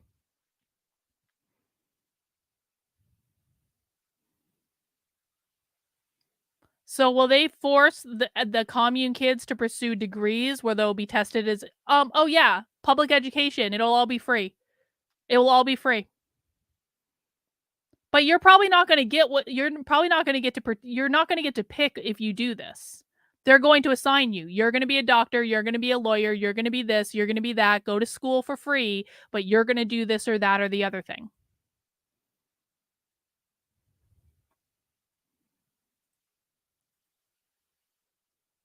The possibility of everyone being a customer that points to, it's a kind of symptom of the reduced power of labor, right? The reduced bargaining power. And I suppose it's also one of the slogans of this sort of new public management style, in which like the public sector is not only subject sort of to market relations via things going out, contracts going out and being bid on, but also kind of ideologically, culturally, the breaking up of practices. There's this funny little phrase, which is how you describe kind of practices that aren't exactly contractual, but are how things are done aren't necessarily contractual, but describe how things are done, which is old Spanish customs. The idea is that workers have these kind of things they get to do themselves, and these need to be broken down such that the public sector or any employer kind of looks more like that really competitive market version. And one way in which this happens sort of ideologically that I find very interesting is this imperative that you treat everyone as a customer all the time, and what that means. And it's a subject role that people find easier to take up, right? People naturally behave like customers, right? Rather than as kind of fellow workers or having fellow feeling to each other. So that seems important. As to the point of work creep in general, it's really interesting because I think it applies, the temporality of it is experienced quite differently, or the pressures of it are experienced quite differently. So the online reputation management of someone who... Yes, they are aware that it has failed in the past. There are entire books written about how it's failed in the past, but they will do it right this time. There are entire lectures given about how they failed in the past and will do it right this time. We've watched them on Socialism Saturday. They really do believe that. I wish I didn't have to answer this question every week when it's being asked by roughly the same people every week. They really do believe that. To see how handling dissidents manifested under Mao, read Thought Reform and the Psychology of Totalitarianism. We actually read that in a book club I did probably a couple years ago, and realized the people who are psychologically abused in those camps were considered reformable. That's a great suggestion, Kyle. Appreciate that. It's a scary ass book, I'll tell you that.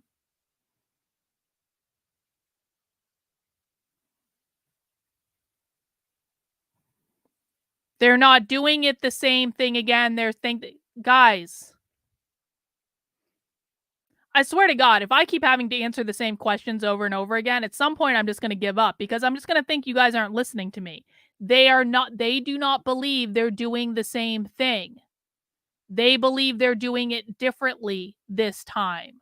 They don't believe they're doing the same thing. An Uber driver, for example, will be different to someone who's kind of like highly networked, sort of precarious professional state. What's wrong with this chat? I don't recognize you, so I'm going to assume you're new here, which nothing wrong with being a beginner, but I'm sorry, I'm going to use your chat as an example. What is wrong with this chat? Yes, they believe that, and they are totally fine with sacrificing your family to find out if it will work this time with the right people in charge. What is wrong with this chat? Pop quiz.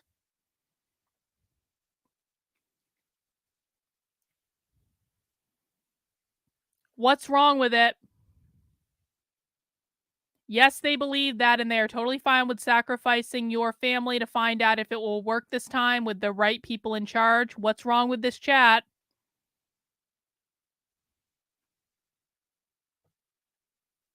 John with the win. They don't want any family. They don't believe in the nuclear family. And not just your family. They don't believe in the nuclear family. They don't believe they're following the same playbook, Sarah. They believe they're doing it differently, learning from past mistakes.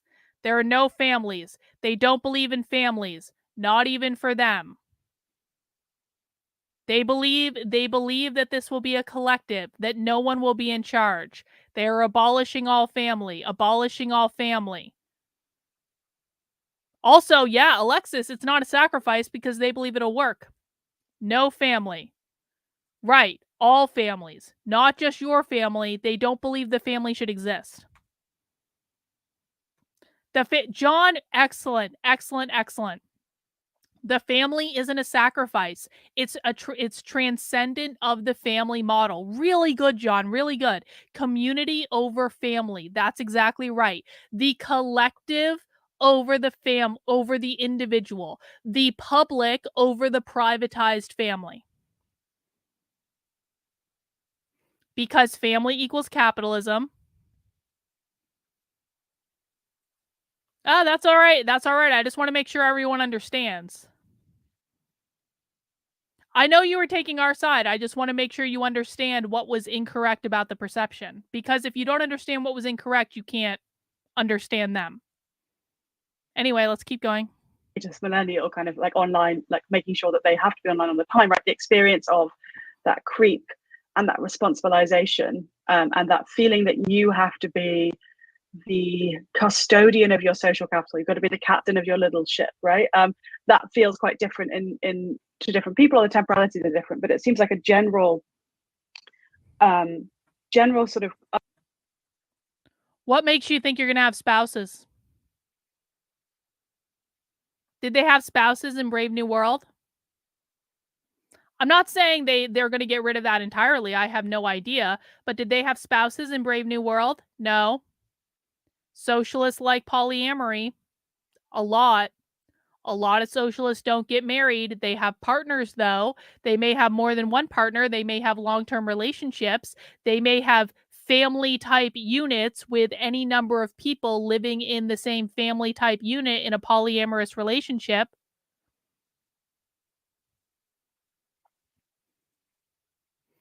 I mean, I'm not saying everyone's going to be polyamorous. I don't know that that's true, but I think there are a lot of polyamorous socialists.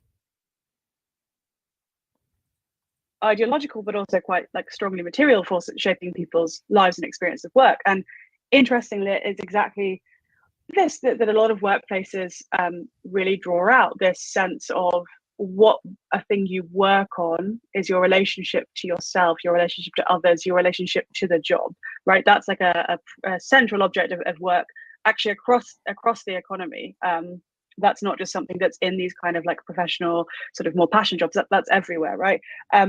So that kind of like therapeutic model of self as project is something that doesn't just exist sort of out there in the background with this like general feeling that like one ought to be productive, which is how it's often expressed, this like, you know, this general feeling that you should be productive, but it's actually there, that it's actually there in people's workplace management styles and in people's the fact that because the possibility of full-time work recedes, the need to be sort of anxiously maintaining yourself as a particular kind of subject increases, right? So I suppose that's a very roundabout way of saying that creep is often spoken about as if it's just a sort of merely the project of people's sort of mental frenzy, like we're taught at school to be productive and then it explodes all the time. But I think it really comes from the experience of work and the experience of the work of looking for work, and it leaves people sort of exhausted. And what that means for this question, to bring it back to the question of working time, is that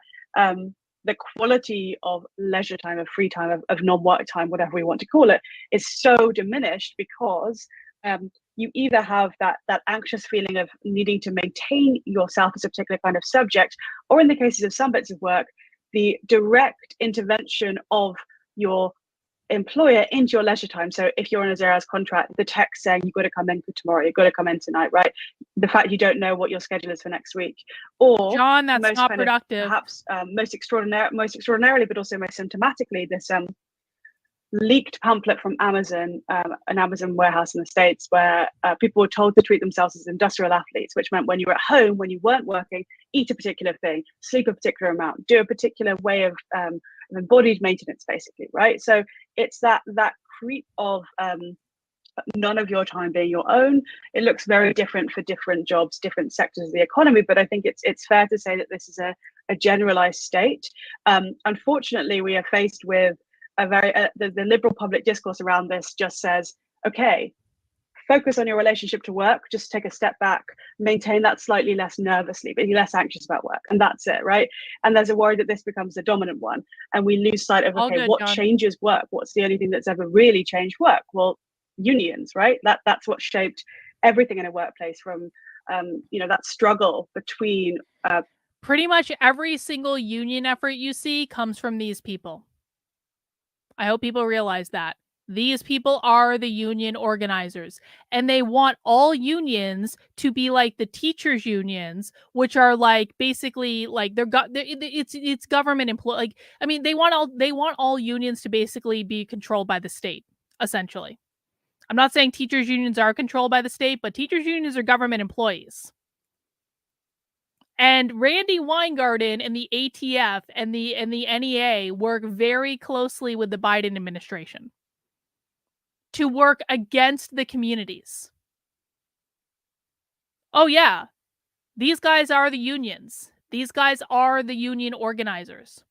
Not maybe all. I'm not saying. I mean, maybe there are exceptions to that, but the unions, like, you're going to hear more from the union about the unions from these people than anywhere else in any other political group.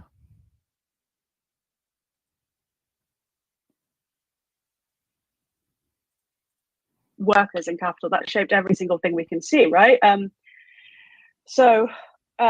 that's the final point I'll say on this, is that the worry that the response to work becomes this liberal public discourse of sort of maintain your relationship to work a little better. Yeah, the way that, like, this guy right here, apologies for my antique phone, becomes your boss in so many different conditions, right? So I'm back in the States now, but I've been in England for the last however long. I was in Italy for a little bit. And one of the things that happens to me when I am traveling is that most of my freelance work, and I am a freelancer, which means I am a slave to this gadget. Most of my freelance work is on American time. So, like, one night I was walking back to the bus from a drink with a friend, and an editor emails me and is like, hey, can we jump on the phone? And this is an editor that I, get on well with. So I could be like, yes, but I've had 2 mojitos. So, just to be clear, like, I'm not entirely responsible for everything I say. But, like, so my working time ends up expanded in these weird ways because, like, I exist on multiple platforms, but also, people just send emails at all hours of the day and night, and you are required to check them, respond to them, all of that. In a different way, perhaps, than when you are looking at the app, if you're an Uber driver or a Deliveroo rider, and thinking like, crap, I should turn that on because then I will have the opportunity to maybe make a few bucks. And then so while I was in London, I stumbled into something that everybody maybe has heard about now, which is this big showdown between delivery couriers and the cops and the community in Dalston a couple of weeks ago. And it really made me think, and Rivka Brown wrote a good piece about it for Novara, if people haven't heard about it and want to catch up. But what it made me think about is the way that all of these different kinds of precarious workers, though they are sort of raced and classed differently, are still intertwined, right? So the couriers are in Dalston because the yuppies are in Dalston, right? Because that's who is ordering all of this takeout all the time, is people like me who are sitting at our friggin' desks at whatever hour of the day it is. To be fair, it's 1:30 in the afternoon where I am now, but so you have the issue of people who are overworked, maybe not underpaid, but still expected to be working all the time. And that is why we have the internet of stuff your mom won't do for you anymore, as some Harvard Business School professors called it, where now somebody will bring you your dinner so you can sit at your desk and keep working, or because you're so exhausted from your day that you don't have the energy to cook for yourself. At the same time, the couriers are mostly men of color, a lot of them immigrants, and therefore not seen as desirable in terms of the property values in that neighborhood. And so the cops get brought in to be their sort of de facto management, except the punishment for being an undesirable worker in that case, even though desirable by whom, is to potentially get deported, arrested, beaten, whatevered. And then the nice thing about it, and this moment that is worker solidarity of a kind, right, is, again, another thing the phone does, which is the WhatsApp group that brought people out into the streets to stand up for these men who were being harassed and beaten and arrested. And that you did get people who live in that community who are recipients of the, we should call it a kind of caring work. And the worker that Rivka closes her piece with does call it a kind of caring work, right? He's like, she asks this guy why he thinks that the community was willing to come out and stand up for them. And he's like, we bring them food when they're sick, we take care of them. And so I think that there is a lot of potential still for solidarity around these things because we have these disparate but connected experiences of work that never ends, of rent that is too damn high, of cops that are friggin' cops, that it doesn't only have to have a factory to exist in, but that the street actually becomes the workplace, the community, the neighborhood. And so we have to think once again about not the kind of union that we might have had in 1955 in the Fiat factory, but the kind of union that we could have between all of those people that says sometimes you're going to have to come out and put your body in front of the cop car, and that hundreds of people were willing to do it. That broadening, that sense of the politics of work as including so many other struggles is so important, because there's this bad binary we get on the left between politics of work and class and politics of identity, when in fact, of course, there's an emancipatory politics of class, of race, of gender that wants to use all of these as grounds for transforming the world. And there's an identity politics of class as of race and gender that just wants to think defensively about our current experience of these things. So I want to ask you then about both of you about...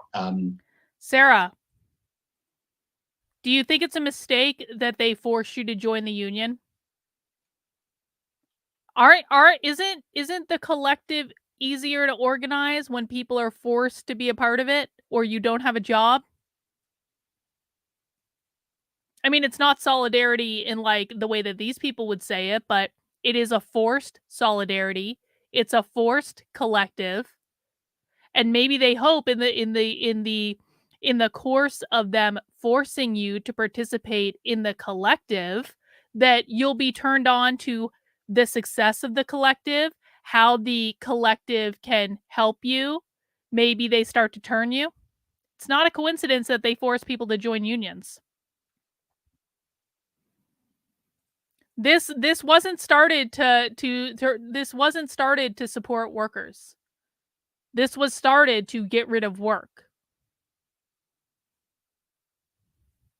Just because they say that they're for the working class, that doesn't mean they want the working class to actually exist in the way that you think of it now. They use that to create a class struggle between the bourgeois and the proletariat, but ultimately their goal has always been to abolish capitalism. And so it was never to support workers in the way that you're thinking.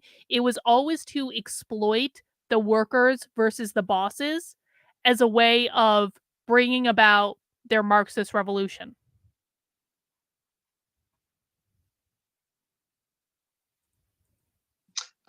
Some of those broader discourses, which have now in recent years taken languages of work and used them to think about phenomena beyond the wage relation. So all of the language around emotional labor, and whether it's a useful category for thinking the particular forms of waged work in which people also have to perform certain affects, or whether it's Trendelin.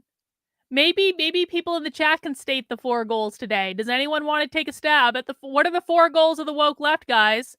What are the 4 goals of the woke left? They pretend a lot of things that doesn't make it true. That's why we listen to what they're saying, because we know how to sniff out the bullshit. Guys, what are the 4 goals of the woke left so I don't have to say it? Please. What are the 4 goals of the woke left to appease Trendelin? Please show me you know this, please. The 4 goals, not just 1 goal, 4 goals. Incorrect. No. Yes, Kyle in for the win. Gain as much power as possible. Destabilize the system, attack capitalism, usher in the Marxist utopia. Exactly. Well done. Online subscriber, Sin, Reagan, H. Tom. Let's see. Over on Rumble, S. Dinger got it, it looks like. Almost. There it is, S. Dinger. Thank you. Well done, guys. The 4 goals of the woke left are always and forever the same. Gain as much power as possible, destabilize the system, attack capitalism, usher in their Marxist utopia. It is a specific order. It does go in that order. No, I'm not missing any rules. No, there's nothing else to add to it. The 4 goals of the woke left are always the same. Everything they do is to achieve one or more of those 4 goals. That's just the way it is. Nope. How does abolish the family play into it? There is a specific reason abolish the family is not one of the 4 goals. How does abolish the family play into it? Is abolish the family about gaining as much power as possible, destabilizing the system, attacking capitalism, or ushering in their Marxist utopia? Remember, it can achieve more than one of those goals. It's always one or more of them. Ideally, their tactic would achieve all 4 of those goals. That's going to give them the most bang for their buck, right? Well, how does abolish the family play into it? Let's see. Let me see who got it right. It's not it does, but this is not, it does do this, but this is not exactly what it's doing. Come on, who was James Jones? Ding, ding, ding, ding, ding. Abolishing the family is directly about abolishing capitalism, because, and anyone who went to my How to Speak Socialist webinar this past week should have known this. Abolishing the family is a direct attack on capitalism, because they believe that they cannot abolish capitalism until they abolish the family. Now, you can make the argument that it also destabilizes the system. It's a valid argument to make. But the number 1 goal of abolish the family is attacking capitalism. They do not believe that they can get to their Marxist utopia unless they abolish the family, because the nuclear family is the thing that upholds capitalism through social reproduction theory, where the family produces the new generation of capitalist workers. I want it to be explicit because my bro-in-law seems to think the left is great for families because of healthcare. Oh, have him watch a couple episodes of the abolish the family episodes. He'll be in for a nice surprise. Useful much more broadly for thinking about the worlds that we construct with our friends and neighbors. And then also similarly, discourses around social reproduction theory, which want to talk about non-waged work. Social reproduction theories abolish and sometimes draw a distinction between what Titi Bhattacharya calls profit-making versus life-making work, and whether there are kinds of work that we want to affirm, which are outside the wage relation, or whether we want to extend our criticism of the forms of alienation, domination involved in waged work to all kinds of other spheres, and talk about them as work too, and in talk about emotional labor and talk about housework. All of these questions, I think, are live and don't have obvious answers. So I think both of you have things to say about this. I'll come to Amelia first. On that sort of first point about the extension of this concept of work to new terrains, I think there's one response to it which I find slightly frustrating, where people say, no, it cannot be like that. You cannot call these activities work. And the reason is because the person who invented this concept of emotional labor, for example, didn't use it that way. And it might be the case that we don't want to extend things, but what I find troubling about that is this sort of this genetic claim. The person who invented the concept gets to use it. That's how it works, right? Or this idea that there might not be something to it. And I think in some ways the extension of work to more and more terrains is symptomatic of exactly what Annie was talking about earlier, that creep of work, right? It's not something which doesn't have a basis. Again, it's not just people writing annoying or articles we might find slightly annoying in slightly annoying magazines, right? There is something that there is a base to this, right? But that doesn't mean I think every application of it makes sense. I think what we have to do is instead think quite strategically. So when we when we claim an activity as work, what are we saying about that? And I tend to think that it tends to be abbreviative of some other claim. So you say something's work, You might do that if you're kind of in the sort of wages against housework frame. You might be claiming it as work to refuse it, right? Or you might be making some other kind of demand. You might be claiming something as work to just flag that it involves some kind of effort, right? Especially an effort Not that's helpful, been Robert. naturalized or part of a kind of rarefied gendered order. You might be claiming it as work to be explicitly paid. What does she mean by the rarefied gender order? Pop quiz. This has to do with abolish the family. It also has to do with capitalism. What does she mean? It's all good, Robert. I appreciate it. What does she mean by the rarefied gender order?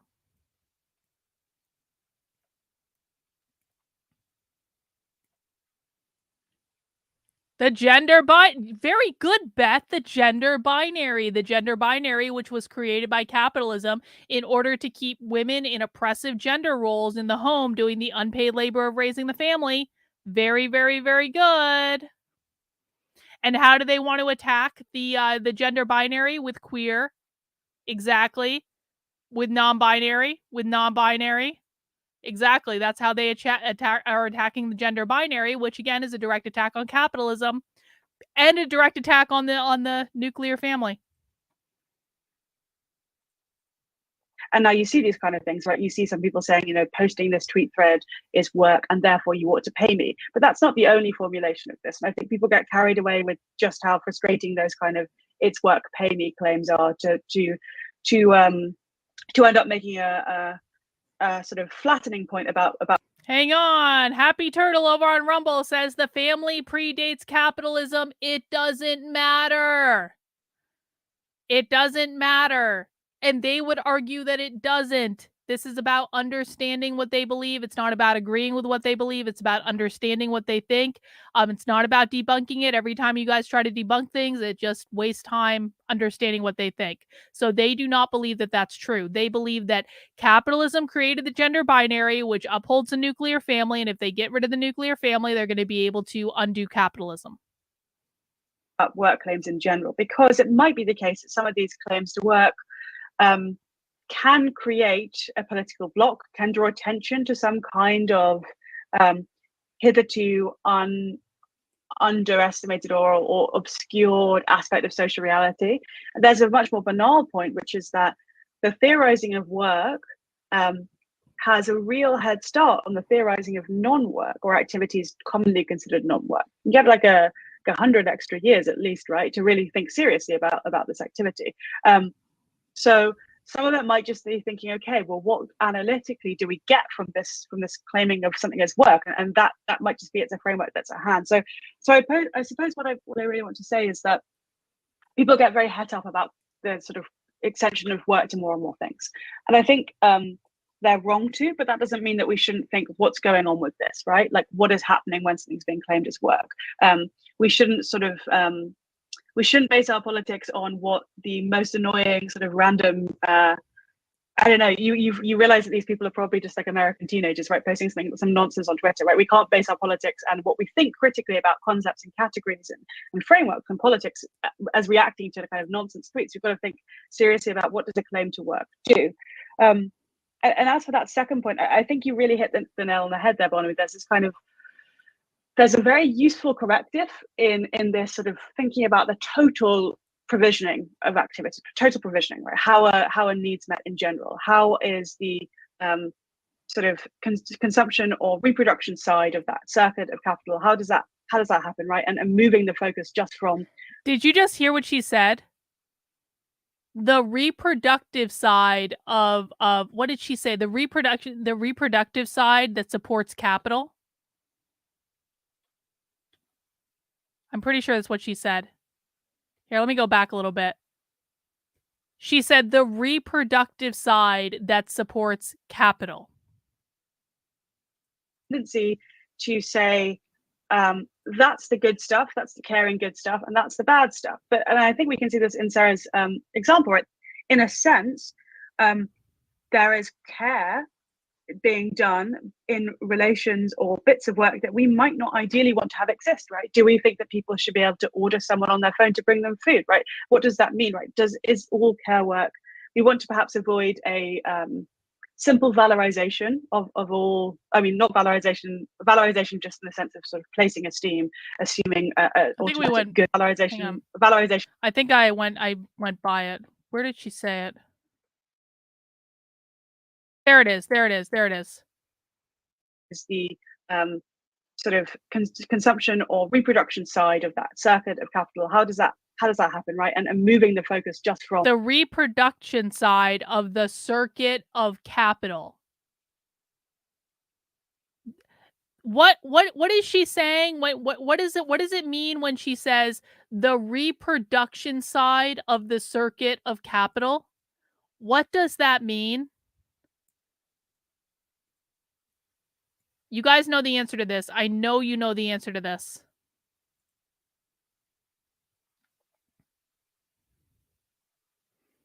What does it mean to say the reproductive side, families?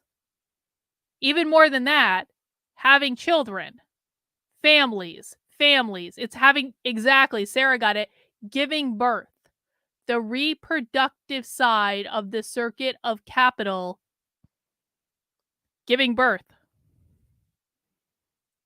From one place to another. And I think that's really important. But there is sometimes, I think, a tendency to say, hang on, Janet, you underestimate them. What about people who want art to be their work? Guess no more of that. No. Janet, they believe they're going to have to work significantly less under Marxism than they do under capitalism. They're going to have a whole bunch of free time because the abolishment of capitalism will have liberated them, and they will truly only achieve freedom under socialism. And because they are truly free under socialism and they have all this extra time, they will have time to make art, and it won't be a job because being a job is bad, work is unfulfilling, work is drudgery, work is white supremacy, that means capitalism. Being an artist won't be a job, it will be a passion. That's what they think. That's the good stuff, that's the caring good stuff, and that's the bad stuff. And I think we can see this in Sarah's example, right? In a sense, there is care being done in relations or bits of work that we might not ideally want to have exist, right? Do we think that people should be able to order someone on their phone to bring them food, right? What does that mean, right? Is all care work? We want to perhaps avoid a simple valorization of all, I mean, not valorization just in the sense of sort of placing esteem, assuming automatic goodness to that life-making or reproductive provisioning work, because I think ultimately we have a couple of things being reproduced. One is everyday labor power, and in that kind of thing, we also find like the human social relations that bring us joy, that bring us fulfillment, that bring us excitement. But the other thing that's being produced is class society, which of course can bring us joy and fulfillment, but those joys and fulfillments we straightforwardly want, right? If the thing that we're reproducing with our care work or our socially reproductive work is the thing that is the source of that exploitation, the source of the alienation, right? How do we respond to that? And I think we definitely should use that move to say, no, don't just look at this factory, look at the whole social order. That's really, really important. But at the same time, keeping.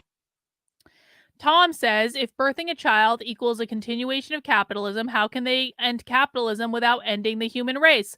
I'm putting this out to the chat. What does the chat have to say about this? Pop quiz. If birthing a child equals continuation of capitalism, how can they end capitalism without ending the human race? What do you guys say?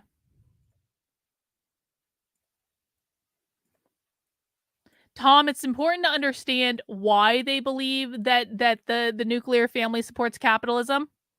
Surrogacy, birthing pod, surrogacy. Yes. But even more than that, let's go beyond, guys. Exactly. Adrian, birthing is communal.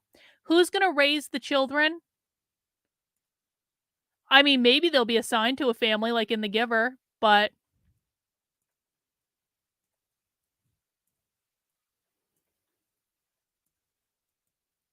in Brave New World, the government raised the children.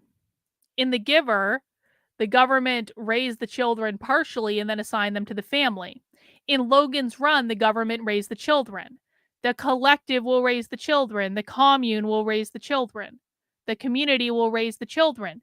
All of the children, 100% of the children, will go through the socialist indoctrination factories known as the public schools. There will be no homeschooling. There will be no private schools. There will be no religious schools. The only schooling, the only education that will be required and compulsory will be public schools. Everyone will go through them. And they're going to be less about learning like reading and writing and math and all those things, more about Marxist indoctrination. So basically, after a generation of this, no one is going to question it's kind of like in The Handmaid's Tale. In the TV show The Handmaid's Tale, which is different than the book stops after like the first season of The Handmaid's Tale, and then the TV show goes on. But in the latest season of The Handmaid's Tale, which came out like a year or two ago, the society that took the theocratic society, and by the way, if conservatives got into power, they would do this, to make no mistake about it. The theocratic regime that took over society had gone on for so long that there was an entire generation of women raised in Gilead that didn't know how to read. So it took one generation. That's it. One generation. That's what, 20 years? And everything is undone. So it's the same thing with this. You get one generation of children raised by the collective. No one knows anything differently anymore. Let's see, I got a super chat from Ish. The family creates new employees for capitalism. That's correct, Ish. That's why they want to abolish the family, because they think that only abolishing the family will get rid of capitalism. Aha! You got there, machine. I'm sorry. This is happening in real life right now. Yeah. I'm sorry. That sense of what is this thing that's being produced and who is involved, right? Does it change? What is the kind of crossover of the waged and unwaged? Who is doing this work? What's the role of the state in that? And that's something that's often not discussed, right? Which seems like a very important bit. And what happens when that state is a primarily outsourced state? What does that look like? So I think it's very important to keep the total order of work, the total social division of labour, including the reproduction of labour power in view. And I think that moves the site of politics in a way which can be very generative. But again, there's always that question of strategy, right? How are we cohering a kind of political bloc? And I think that's the most important thing for me. There's one view which says we need to think. Yeah, Reagan says, this is why we do Socialism Saturday, and then one day it all clicks. And you see how it all works together. And you can see how this has been the plan all along. And you can see how it's showing up in every single effing corner of our society. That's this when it clicks. How many people in the chat would say this has clicked for you? If it hasn't clicked for you yet, I'm not trying to shame you or anything. No harm, no foul. It just means you need to keep going, because everyone here, Reagan has been here every single week for over a year watching socialism with me, and she was watching woke training with me for years before that. Reagan's been here a long ass time. I want people to understand this. Reagan didn't just show up last week. Reagan's been on my channel religiously for 3 years, okay? Maybe even more. But the moment that it clicks is the scary part.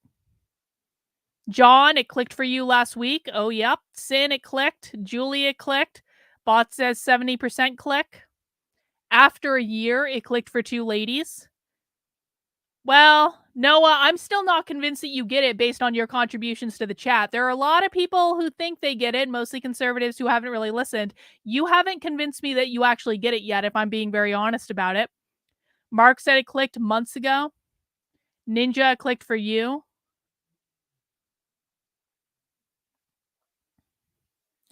Tom says it's clicking, but I still say stupid things. They're not stupid things, Tom. It's not it's you have to rewire how you see things in order to truly understand this. You're not saying stupid things. You're going through the process of rewiring in terms of understanding this. Online subscriber clicked. Texas Mom, it clicked. Kaiwan says it clicked. I've been clicking for me, says the moment you started the second week or third week of Socialism Saturday. Christine says it clicks. Julie says it clicks and then your normal state is horrified because you see it everywhere. And it's important that we see it everywhere, guys. This is important because this is not fucking theoretical. This is happening right now. This is why I always try to browbeat it into people. They are winning. This is happening right now. We are in the middle of this. Ooga Booga over on Rumble says, this actually makes so much sense now. Thank you. Debunking doesn't matter. They still believe what they believe, even if evidence might prove them wrong. Yep, that's right. Even Reagan says, and again, she's been here a long time. Most of it's clicked for me, but newer stuff. Guys, there are things that click with, you know what clicked for me this week that it hadn't clicked for me before? There are still things for me that click all the time because I'm learning this stuff live on the internet, right? What clicked for me this week is that equity means socialism. These people, and I knew that equity meant equality of outcome versus equality of opportunity, but it really hit me this week that, holy shit, the only way that we are ever going to achieve equity, which is how these people define it, is overthrowing capitalism. It's socialism. That's it. That's what equity is. Equity is socialism. Every single diversity and equity and inclusion office, every single director of equity, every single equity program, every single equity anything is trying to push towards socialism. I don't know why that hadn't clicked for me before. I knew what equity was. I knew how it was different than equality. But equity means socialism. So it's still clicking for me too. Jeff says, click due in part to Lindsay, but you hit it from a different angle, which is incredibly helpful. I appreciate that, Jeff. Oh, Robert, you ain't seen nothing yet. You ain't seen nothing yet. Alexis says, I find this more digestible than Lindsay. Listen, guys, James Lindsay is great at what he does. James Lindsay is a master at what he does. We do different things. We tackle it from different perspectives. Some people are going to learn from me better. Some people are going to learn from him. Some people are going to learn from both of us. No harm, no foul, man.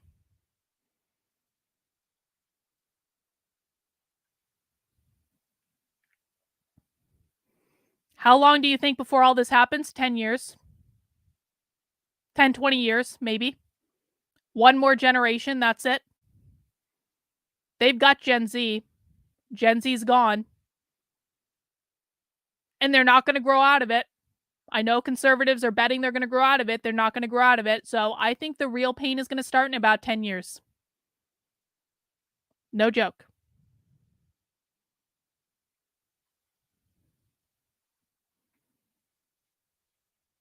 All right, let's keep going. We need to expand our concepts because it addresses the harm of a concept not having been sufficiently... Oh, gosh. Hang on.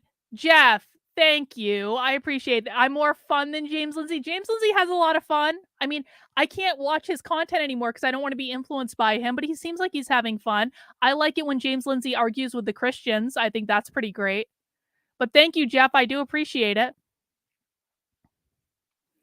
Carlin, this has to be the most rewarding. No, you're getting... I was actually just talking with someone about this earlier today. It's I feel like I slogged through this for 2 effing years. And then it finally started working and people finally started getting it. And it actually has recently started to become extremely rewarding for me. But it was listen, it was a long effing haul to get there, man. I almost quit 19 different ways from Sunday. And so I'm glad we're at this point now. And it does feel incredibly rewarding rather. S Stinger over on Rumble, I'd like to change my comment from keep fighting the good fight to thank you for fighting this good fight, leading this fight. Your labor has been invaluable. And now it's paid labor because I have a $5 Rumble rant, I guess, over on Rumble. I hate that they call them Rumble rants. It bothers me. But thank you, S Stinger. I do appreciate it.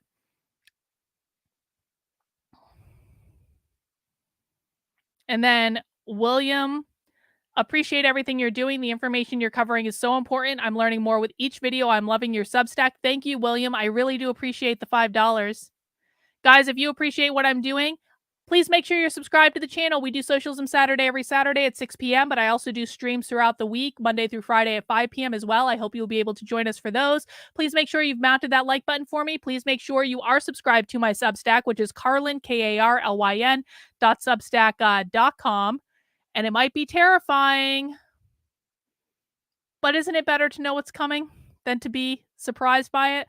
There are a lot of people that are going to be surprised that it's going to get really bad. A lot of people are going to be surprised at how bad it's going to get. None of you guys are going to be surprised because you will see it coming, and you're going to be able to better prepare you. You're going to be able to better prepare your family. You're going to be able to make, put things in place, maybe move to a place like New Hampshire, where I think New Hampshire is going to be relatively guarded from a lot of the worst of it, at least in the beginning. Like, Judy, do you know what happened? Stephen West blocked me on Instagram for telling him that people should have a choice in which pattern they're knitting. I'm like really upset about this, Judy. We can talk about it on Monday, but like I'm really upset about this. He fucking blocked me. I wasn't even rude to him or anything.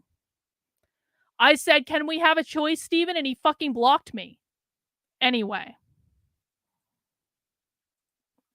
Inclusive. And I kind of understand that, but I think the more important thing is what strategically comes from this. What avenues open up, what horizons become visible, what aspects of human social life and of oppression, of exploitation are brought into view by that. And that seems the reason to make these kind of expansions to me. Sarah, any thoughts? Yeah. Oh, so many thoughts. The first thing that I wanted to think about is this sort of social media demand, right? And like, I'm trying to spend as little time as possible on social media these days, actually, because it's terrible, which of course means I'm also trying to like rethink how I get my information in ways that aren't just from Twitter.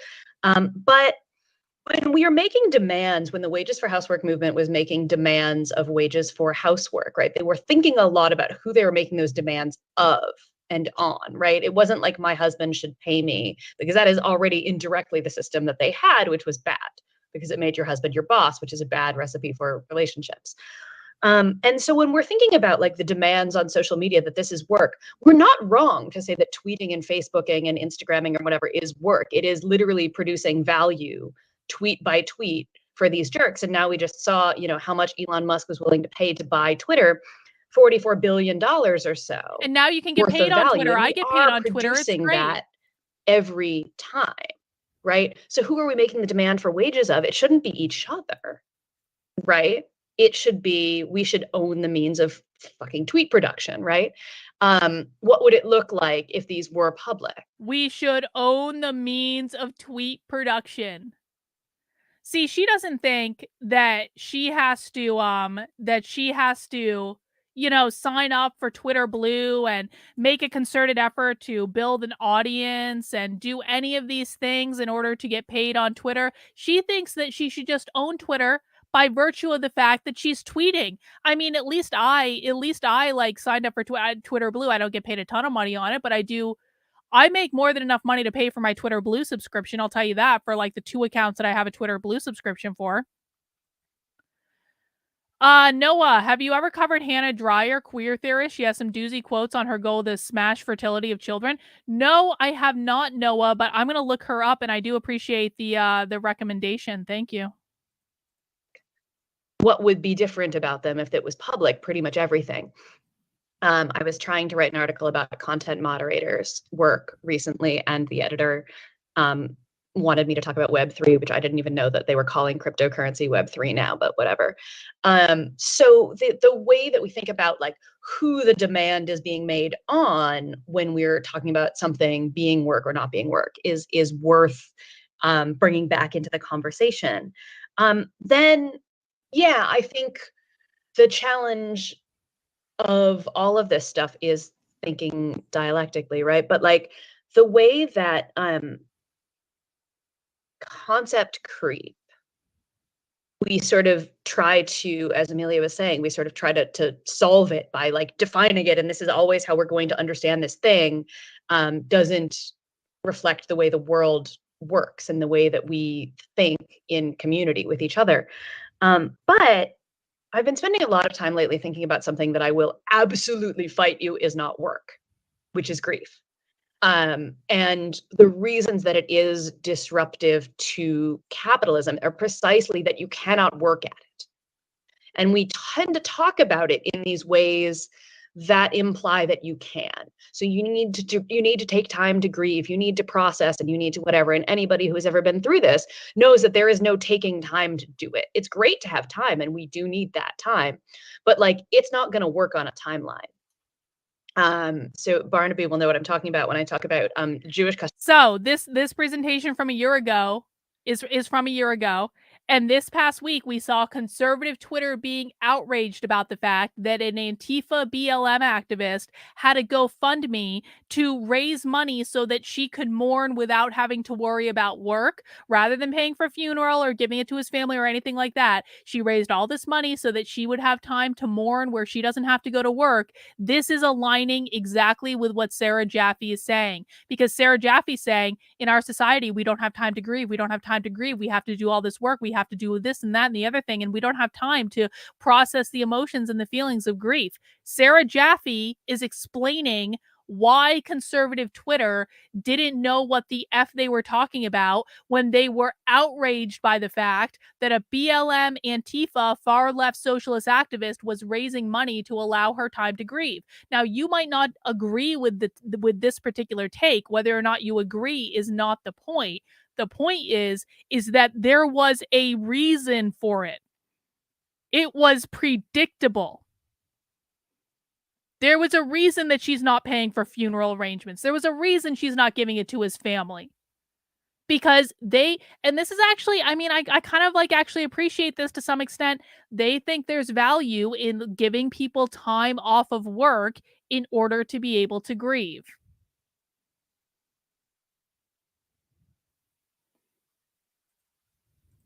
Custom of sitting Shiva, right? Which is a particular amount of time that you grieve in.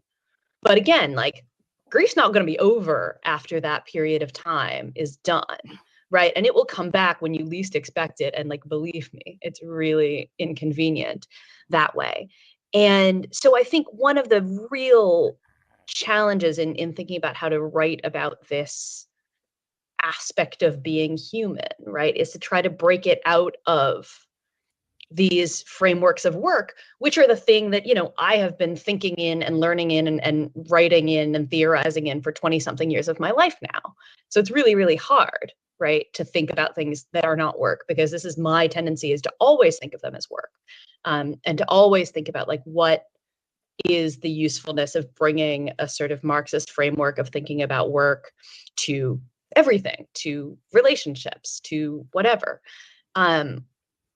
And so trying to sort of break free, not of Marx, never of Daddy Marx, but of the usefulness of the lens of work, and actually think of why certain things are so not counterproductive, but counter to productivity.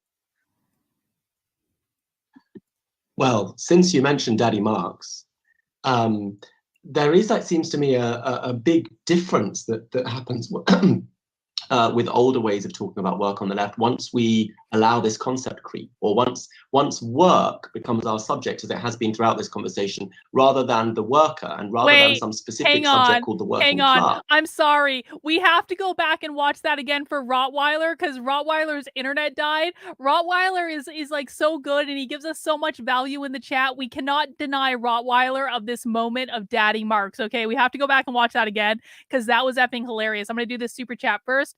Did you watch that TikTok I told you about yesterday, the one that upholds to gender binary? I haven't had a chance to, Naruto, yet. I promise I will. I just haven't had a chance to do it yet, but I do appreciate the super chat. Anyway, let's go back.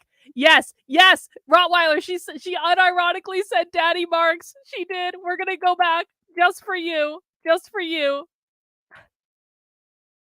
You're going to love this, Rottweiler. Never let it be said that I don't take care of the people who are actively contributing to the channel.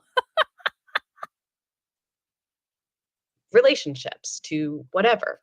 And so trying to sort of break free, not of Marx, never of Daddy Marx, but of the usefulness of the lens of work, and actually think of why certain things are so not counterproductive, but counter to productivity? Well, since you mentioned Daddy Marx, there is, it seems to me, a big difference that happens with older ways of talking about work on the left. Once we allow this concept, the second time, or once work becomes our subject, as it has been throughout this conversation, rather than the worker and rather than some specific subject called the working class.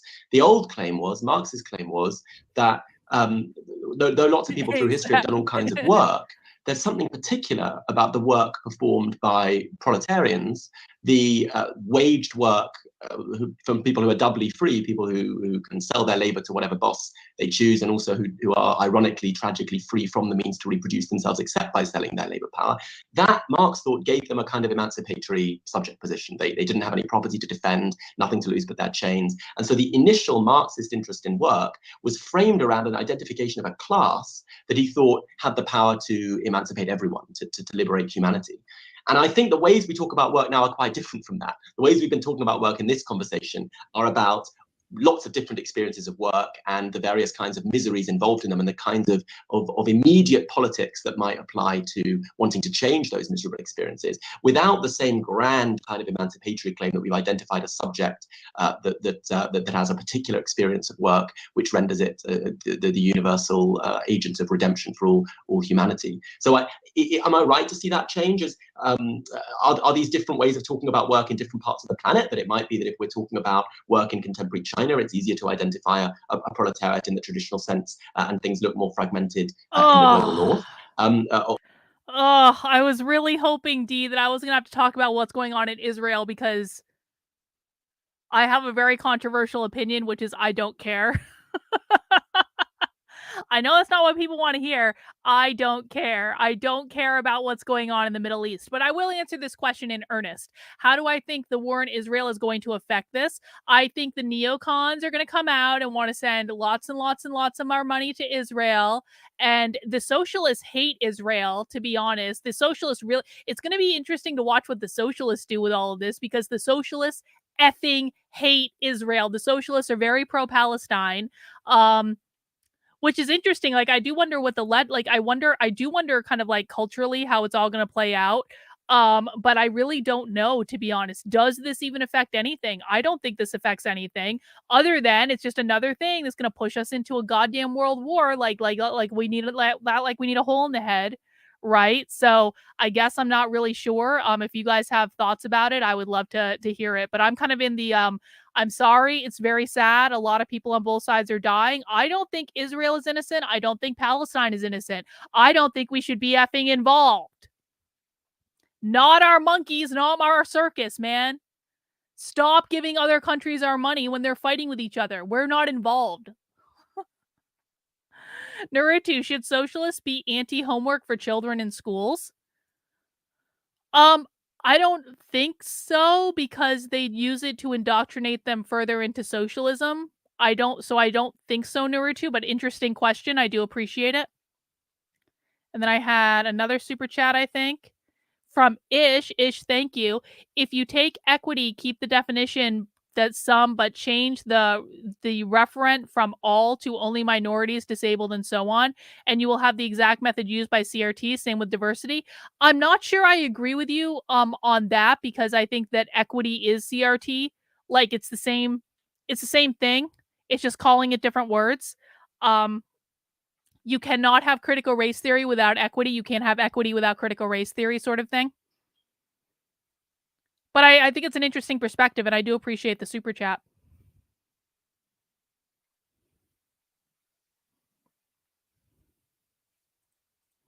Or has there been this change, or am I wrong to think that you're both talking about work and not talking about something called a working class? And does that track a change in our experience of what work is and how capitalism operates? Amelia?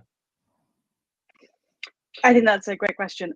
So I think we can also draw a bit of a distinction between that kind of big historical subject, this is the class that will emancipate the whole world, versus sort of a more moderate claim, which might be something like this particular position within the production of value, within the labor process, gives this class a particular political power which no other group has, right?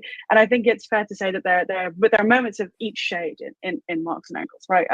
One is sort of this is the overcoming of everything. One is like, this is the place where politics happens.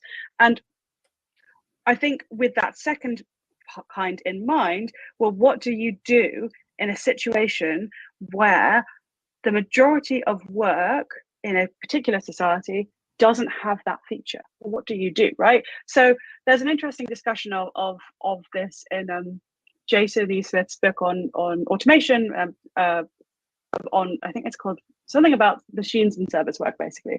It's a very good book. And service work. Smart machines, exactly. That's it. That's the one. And basically, he talks about. Maybe if I ever convince Sophie Lewis to come on the channel and talk to me, we can ask Sophie if she agrees that homework is unpaid labor. By the way, don't tell anyone, not like I'm live on the internet or anything. I did message Sophie this week, and I was so nice about it. I said, Sophie, what can I do to make you feel comfortable coming on my channel? Because I really want you to come on my channel. I really want you to share your ideas. I think it would be good. I'm not going to let my audience attack you. My audience actually kind of likes you. We're going to let you say what you want to say. This is not a gotcha. Like, can you tell me, like, what do I need to do to make you feel comfortable doing this? I know we're not in solidarity. It's very important that people know that. But can we just have a conversation of like two people who disagree and like are civil about it, and it doesn't have to be a big deal? And you know what she said? She said, I'm on vacation, but I'm going to seriously consider this. I think she's going to do it. I think she's going to do it. I'm trying my best, guys. I really am. Someday we might have a real live socialist on the channel that we can ask questions to, not Autumn. About the possibilities of power that come from particular bits of being in the social division of labor, rather than just that kind of where you are in the is your job productive in that Marxist sense or not. And I think that's one helpful way to think about power. Teachers are one key example. Teachers themselves don't produce value. We know this. Marx gives Everyone as an give love explicit to example, Sophie. right? But teachers have a place in the social division of labor such that the school shuts down, other people can't go to work. So there's a kind of power building that can come from that. But we are in a slightly difficult position where there's one move which says everyone's still working class, and that's true in one sense if we locate being working class in the situation of having been dispossessed, of having been separated from the means of production, right? But is everyone doing that value producing work?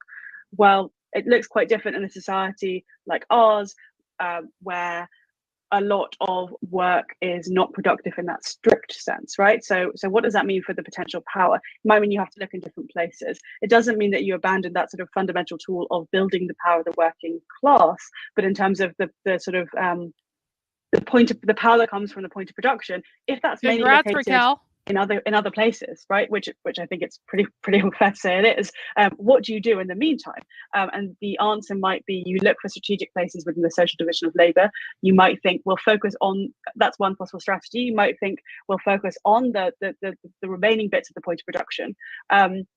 You might think, okay, and some people have suggested sort of looking at these brittle points in these big global supply chains, big bits of logistics. That's another strategy.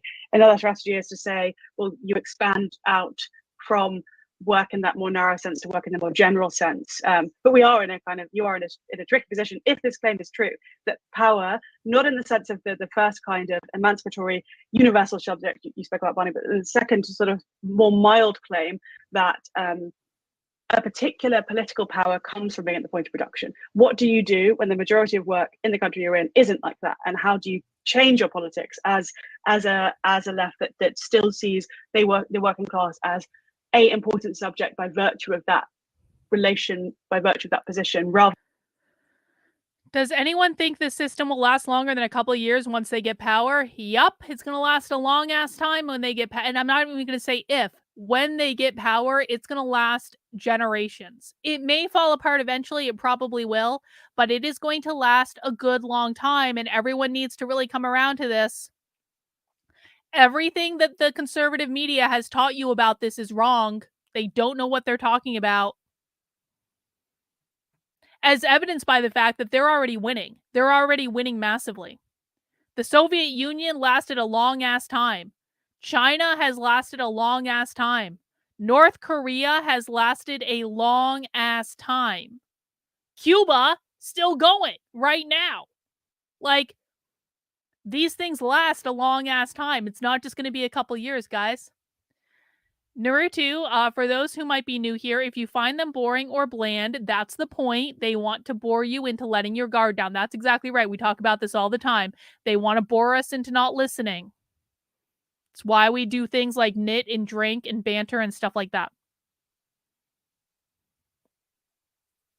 Rather than necessarily having the stronger, this subject will emancipate the whole world view. And it's genuinely like a strategic conundrum. And I think each of the responses people have given seem like perfectly reasonable to that problem. But it remains a sticky problem, and one which sort of there isn't necessarily one easy solution. It would be great if there were, right? If I could be like, aha, this is the way forward. But it's tricky when you are in an advanced post-industrial, whatever economy, to know what you do with the fact that it might be the case, it seems to me that it is the case, that a particular strong bit of power comes from being at the point of production.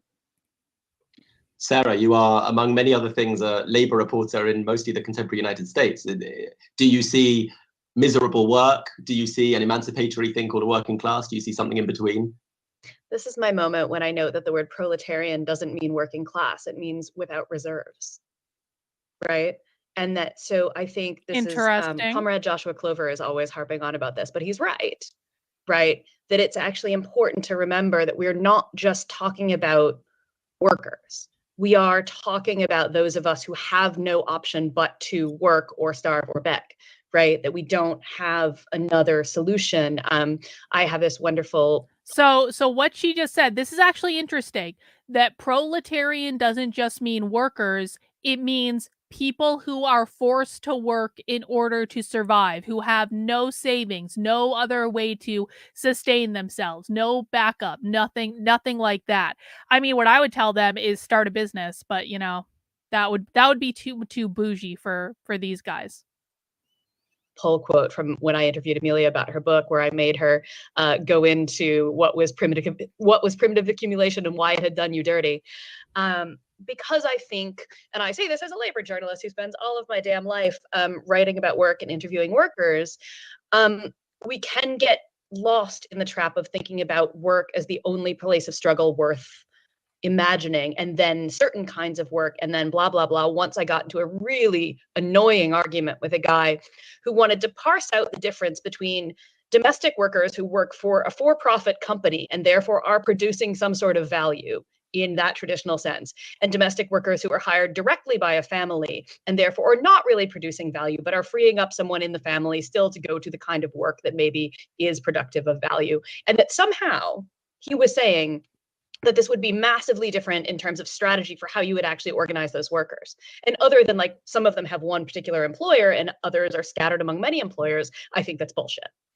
And that is, you know, there are ways we can get really stuck in arguing over whether the tendency of the, you know, whether the rate of profits actually has a tendency to fall or not.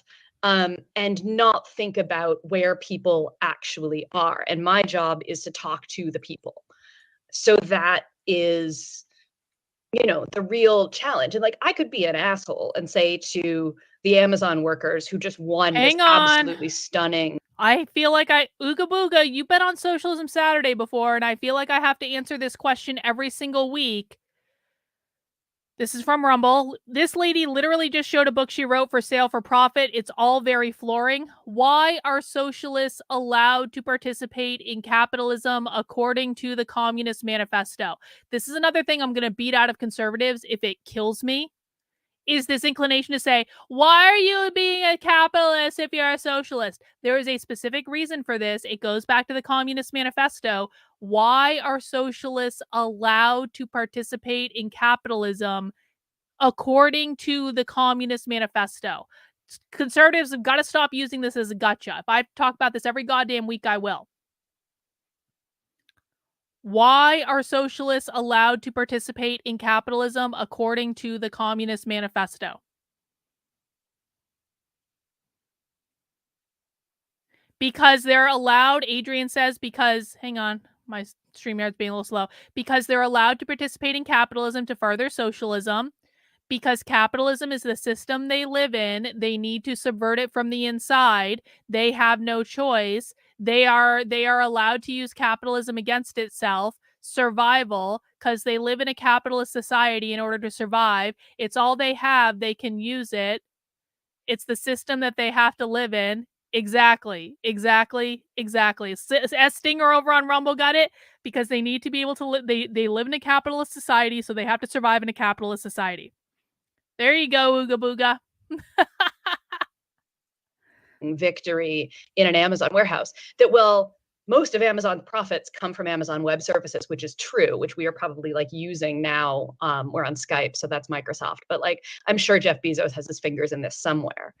And so that one warehouse is a tiny, and not even that particularly important fraction of what actually makes Amazon profitable. Hang on. Deb over on Rumble, you guys are asking such great questions tonight, but also making really great points. How do the Amish, Mennonites, and other such religious sects who refrain from reliance on the government fit into the socialist plan? I don't know that they've actually considered them specifically in their plans. I don't have a good answer for this. Other than, I mean, the Amish kind of live as a collectivist community, don't they? The Mennonites kind of live as a collectivist community, don't they? I don't really know how that would work. I don't have a good answer for it, but it's something I'm going to think about. If other people have an answer to that question, do let me know. But nevertheless, it scared the crap out of Amazon that they won, right? And that is also strategically important.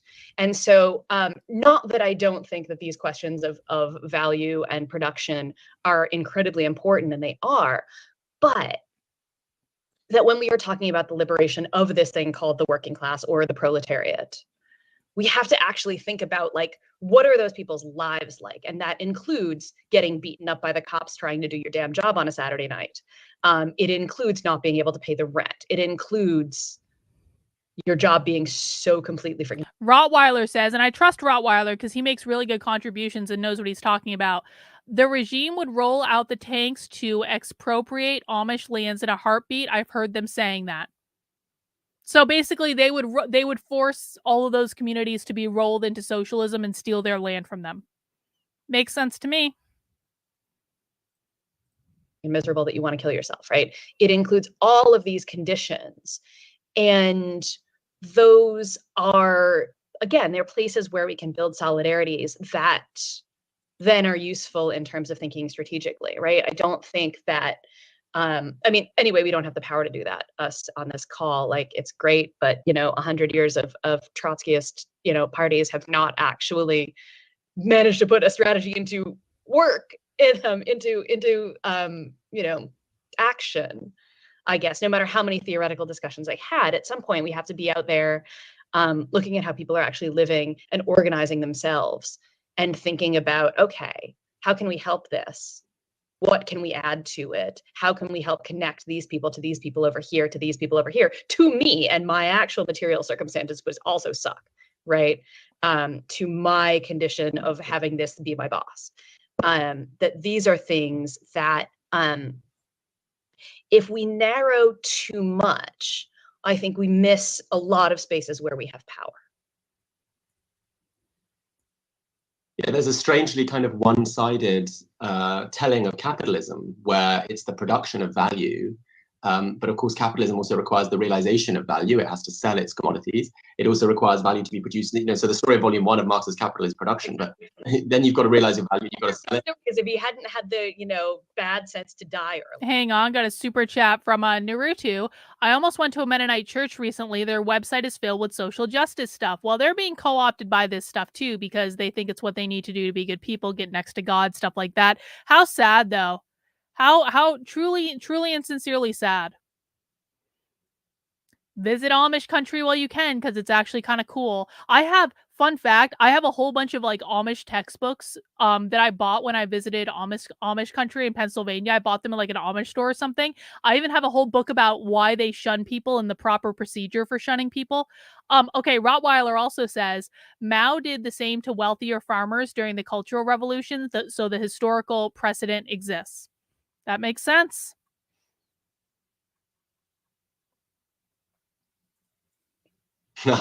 Well, actually, this is why David Harvey always says volumes 2 and 3 are so important, because there you learn that actually production has to happen in a certain place, and so struggles over who controls spaces matter. It has to happen in as quick a time as possible, and so that's why struggles over who controls people's time are important, and goods have to be sold, and that's why struggles over whether landlords can get rent from workers are important, and not just what happens to workers in factories. And so it's great in this discussion about work that we're talking not about work in that one-sided way that perhaps followed from an over-optimistic confidence that if you focus on this single point, the point of production, and if you could isolate it as a point of value production, which as Amelia was saying is more complicated now in countries where so much of the labor is supervisory and the value is being produced elsewhere, and where so many people don't have nothing to lose but their chains. I mean, who's proletarian in a world where people have savings but also are precarious in various ways?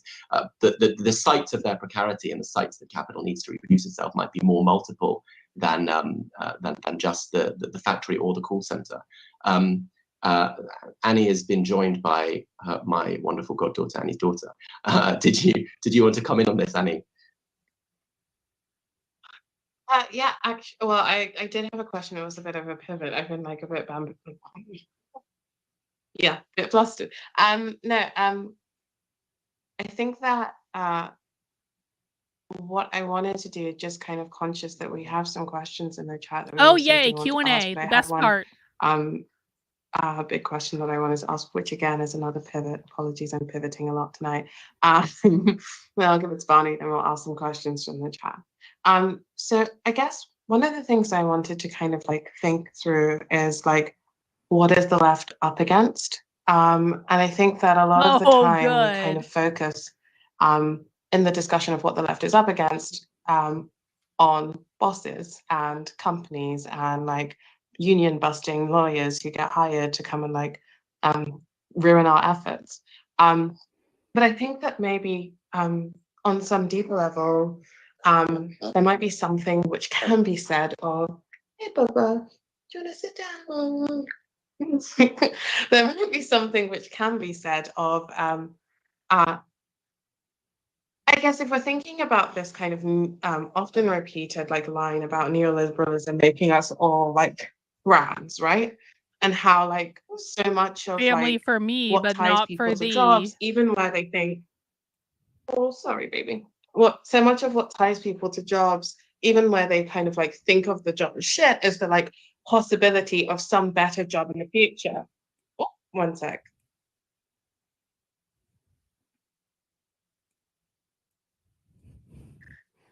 Doing unpaid labor. It's the possibility that at some point in the future, they're maybe going to get a bit of a better job. They're going to get a promotion. They're going to get, and I'm kind of like thinking about this, thinking through it with like two kind of examples. So one is a couple of years back, a report was released by Goldman Sachs in which like some of the like analysts kind of reported on their working conditions, which are as you can imagine, really shit, but also the fact that they're working kind of 120-hour weeks as standard on 40K salaries, right? Then, like, on the other hand, just kind of thinking through what you mentioned. 1 second. This is great context for the complicated multiplicities of the kinds of work that people have to do. So Annie as holding this event and also trying to take care of Maisha. I think when Annie can rejoin us, Anna Baptist or proto-socialist, we'll not Marx first. Thank question. You, Noah, and appreciate I wanted to pick up on something in the chat, as Annie was instructing me to do rightly. But it's a way into a big question, and this is, I guess, my last big question, and we'll come back to Annie, which is someone asked in the chat. So it's about what our problem with work is and what we imagine as a utopian, gorgeous, glorious future when we think about work. But before I get there, Annie's back with us, so I'm going to hand back over to her.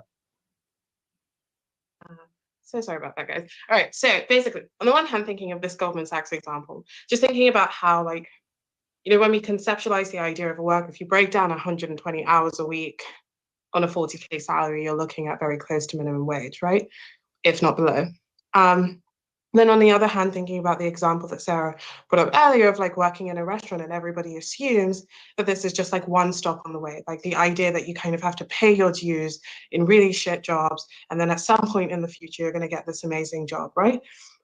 But all that's conceptualized as the horizon is more work, right? I guess I'm kind of like wondering why or how it's so seductive, this kind of like cruel optimism that we will eventually attain something which continues to degrade, exploit us, etc. Because I'm not sure so much that senior managers report huge amounts of job satisfaction. So I was wondering, we can think strategically about how we combat bosses, how we combat companies, how we combat union busters.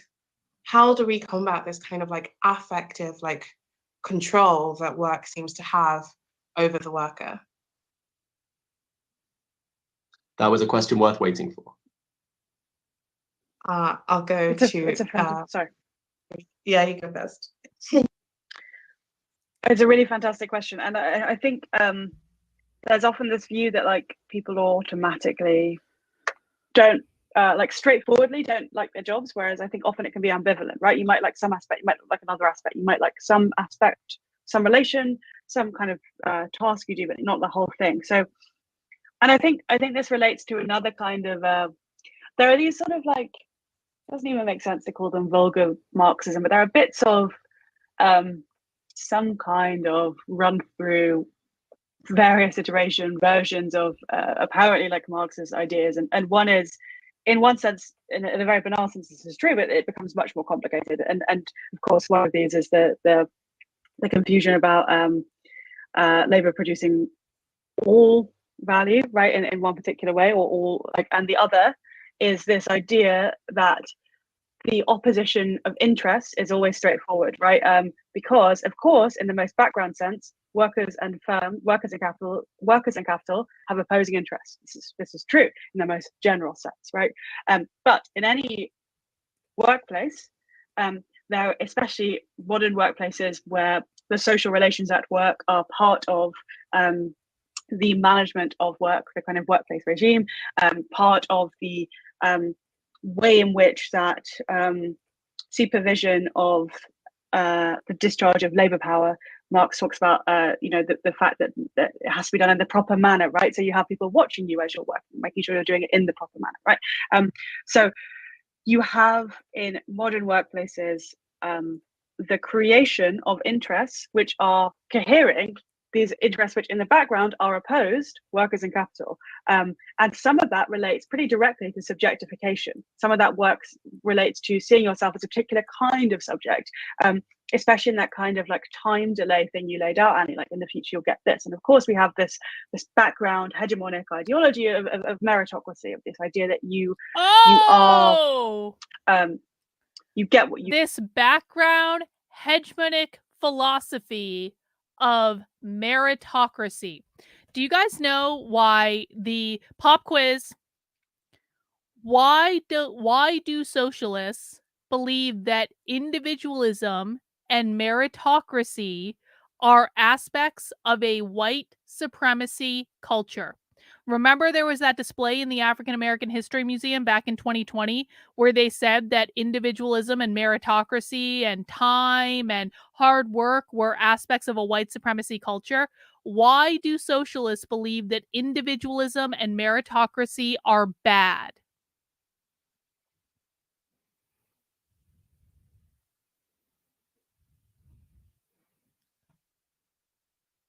Equity can't exist in America. Very good, Bot. This is a really interesting way to put it. Equity cannot exist in a meritocracy. Exactly. Adrian got it too. Meritocracy is the opposite of equity because capitalism is supported by individualism and meritocracy. Capitalism cannot exist without individualism and meritocracy. It upholds capitalism. Meritocracy equals capitalism equals whiteness, because meritocracy is competition, therefore capitalism. Very, very good, guys. Everyday therapist. Equality leads to competition, and competition leads to differences in amounts of rewards as products of capitalism. Exactly. Because it's centered around the individual and not around the collective. Exactly. Very, very good, guys. Well done. Let's just listen to that part again real quick. Future, you'll get this. And of course, we have this background hegemonic ideology of meritocracy, of this idea that you are you get what you deserve, right? You work hard and you get what you deserve. And of course, if you don't work hard, you haven't got what you've got what you deserve too, right? That's the real cruelty of that. So there's sort of the way in which that operates is relevant to this too, but it's also the way in which subjects are produced at work and interests are cashed out over a different temporality to that. Always in the background, workers and firms have opposing interests. But of course, they don't, because if the company goes away, like if you have capital flight, is that in the interest of the workers? It's not in the interest of the specific workers who are based in that firm, right? So this kind of the complexity of the interest, the complexity of the subjects created, the way in which, as I was speaking about it before, the subject of work is your relationship to work, and that is also the subject of control in the workplace, right? And the kind of therapeutic disclosures that are expected not only of employees but also of managers, the kind of affective space of work as not just the kind of we're all a family here, but we're all a family. Kathleen, this is not correct. They love collectivism. Collectivism is the goal. I'm sorry, this is just not correct. Worse, speak about our feelings to each other, right?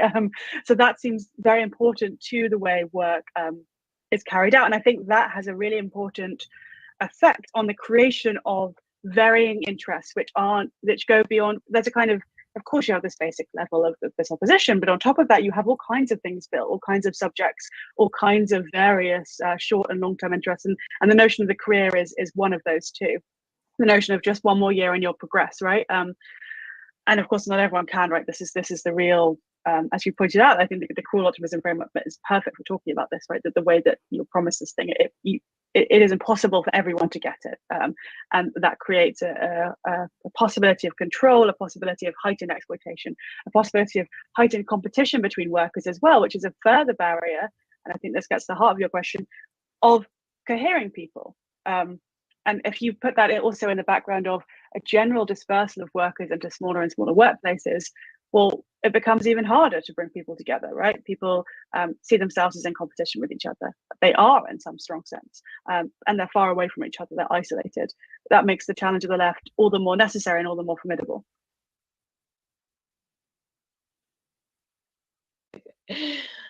Yeah, I mean, this is why I wanted to write the book that I wrote, right? Is to sort of like try to make, not even to try to make a dent in it, because I am a writer, and yet I think that like ultimately the change isn't going to come from writing, it's going to come from sort of people's experiences in the world. And so more accurately, I wanted to have a book that people who were already sort of feeling this discontent with the jobs they're supposed to love could pick up and see some arguments for why they are correct, and also some examples of what people did about it. Because I think that is ultimately sort of, this is the difference in the way that socialists think versus the way that leftists think.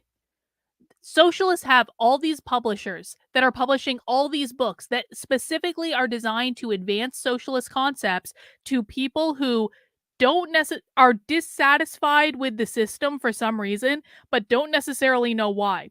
Conservatives, when conservatives write books, they are writing books for a conservative audience. They only talk about it to other conservatives. The books are written with a conservative bent. If you pick up a conservative book and read it, you will know it was written by a conservative. And if you are not a conservative, then you will know that book is not written for you. It is filled with the same talking points over and over and over again. It is not.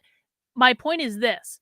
When conservatives write books, they are not designed to appeal to people in other parts of the political spectrums. When socialists write books, they are specifically designed to not only appeal to socialists, but also appeal to people who are like low-hanging fruit to introduce them to these ideas. So what did Sarah Jaffe just say?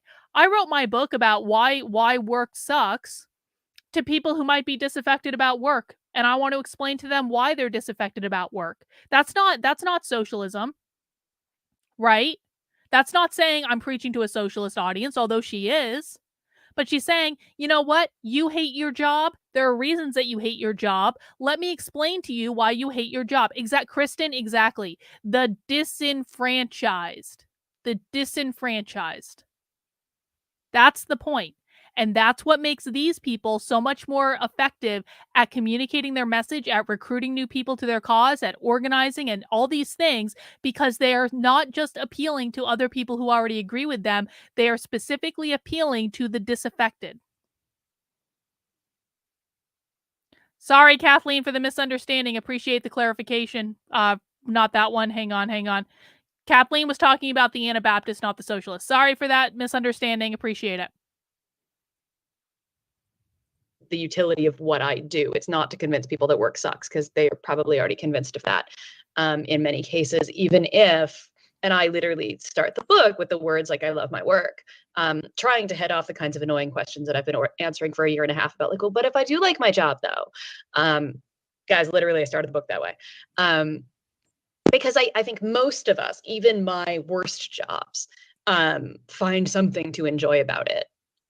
Otherwise, we lose our minds entirely, which is not to make a sort of false consciousness argument, just that, like, being social with other people, like my most abusive workplace, I also have the most friends from that place that I still talk to regularly and consider like really important people to me, because it was just such a terrible workplace that we really, ended up bonding over the struggles we were constantly in and the amount we tried to take care of each other.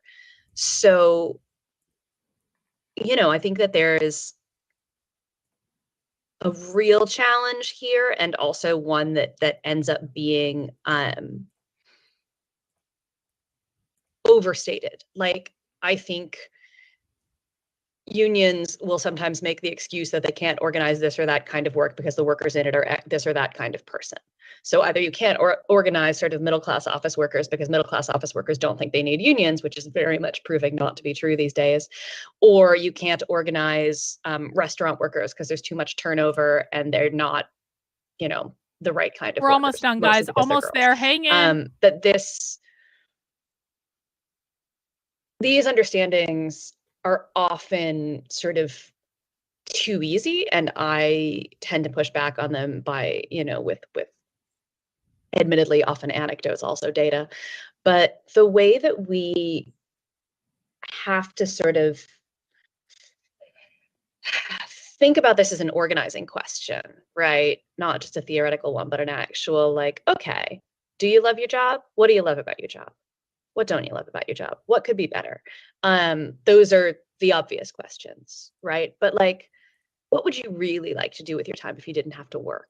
See, you want to be an artist. Can we start to think of those as also organizing questions and not just pie in the sky theoretical questions, but questions that we also might ask somebody to break through the spell of, well, if I just get this job or just get that job, if I just switch careers, I, have been complaining a lot to friends lately, going like, I'm really sick of being a journalist because my working conditions suck. And I wrote this whole book saying that, like, well, I shouldn't be looking for fulfillment in my job anyway, right? But at the end of the day, I still want my life and a thing that I'm still going to be required to spend a lot of my life doing until we actually have the revolution. Till we have the revolution, as unmiserable as possible. The revolution against in capitalism. part, so I have some sanity left to do the organizing in our spare time. So, these are complicated, difficult questions. And like, one of the biggest reasons that we aspire to better work is that, like, we know we can't avoid it. So what then could I be doing that is slightly less awful to do with my day, considering that I have to do something because I'm not rich? And that acceptance of that, when I was covering the factory closure, the Carrier plant, which is a thing that became really important in the 2016 elections here in the States, I started asking the workers who were losing their jobs, like, you know, hey, what are you going to miss about the job? Spoiler alert, nobody said the job itself. Most of them said their coworkers, the union, the steady paycheck mostly. And then like, what would you do if money wasn't an issue? And they would all have some answer to that and then immediately come back to me with, but money is an issue. I've got 2 kids and a mortgage, or whatever the answer was, right? And I think that those are the realities behind this idea that we love work. Is like, we're kind of stuck with it. So have a good one, you know, can we think about those as useful organizing questions because they reveal sort of the reality, and also to take seriously that like people don't want to have miserable lives. There's a, you know, other than like a tiny group of us who are romantic enough to think that we're going to have short, miserable lives that bring about the revolution and then everybody after us is going to do great. Most people want to have a life that doesn't suck. Well, that's a fantastic segue into that last thing I wanted to ask you about, which is what our horizon should be. When we complain about work, in what direction are we pointing? What do we want?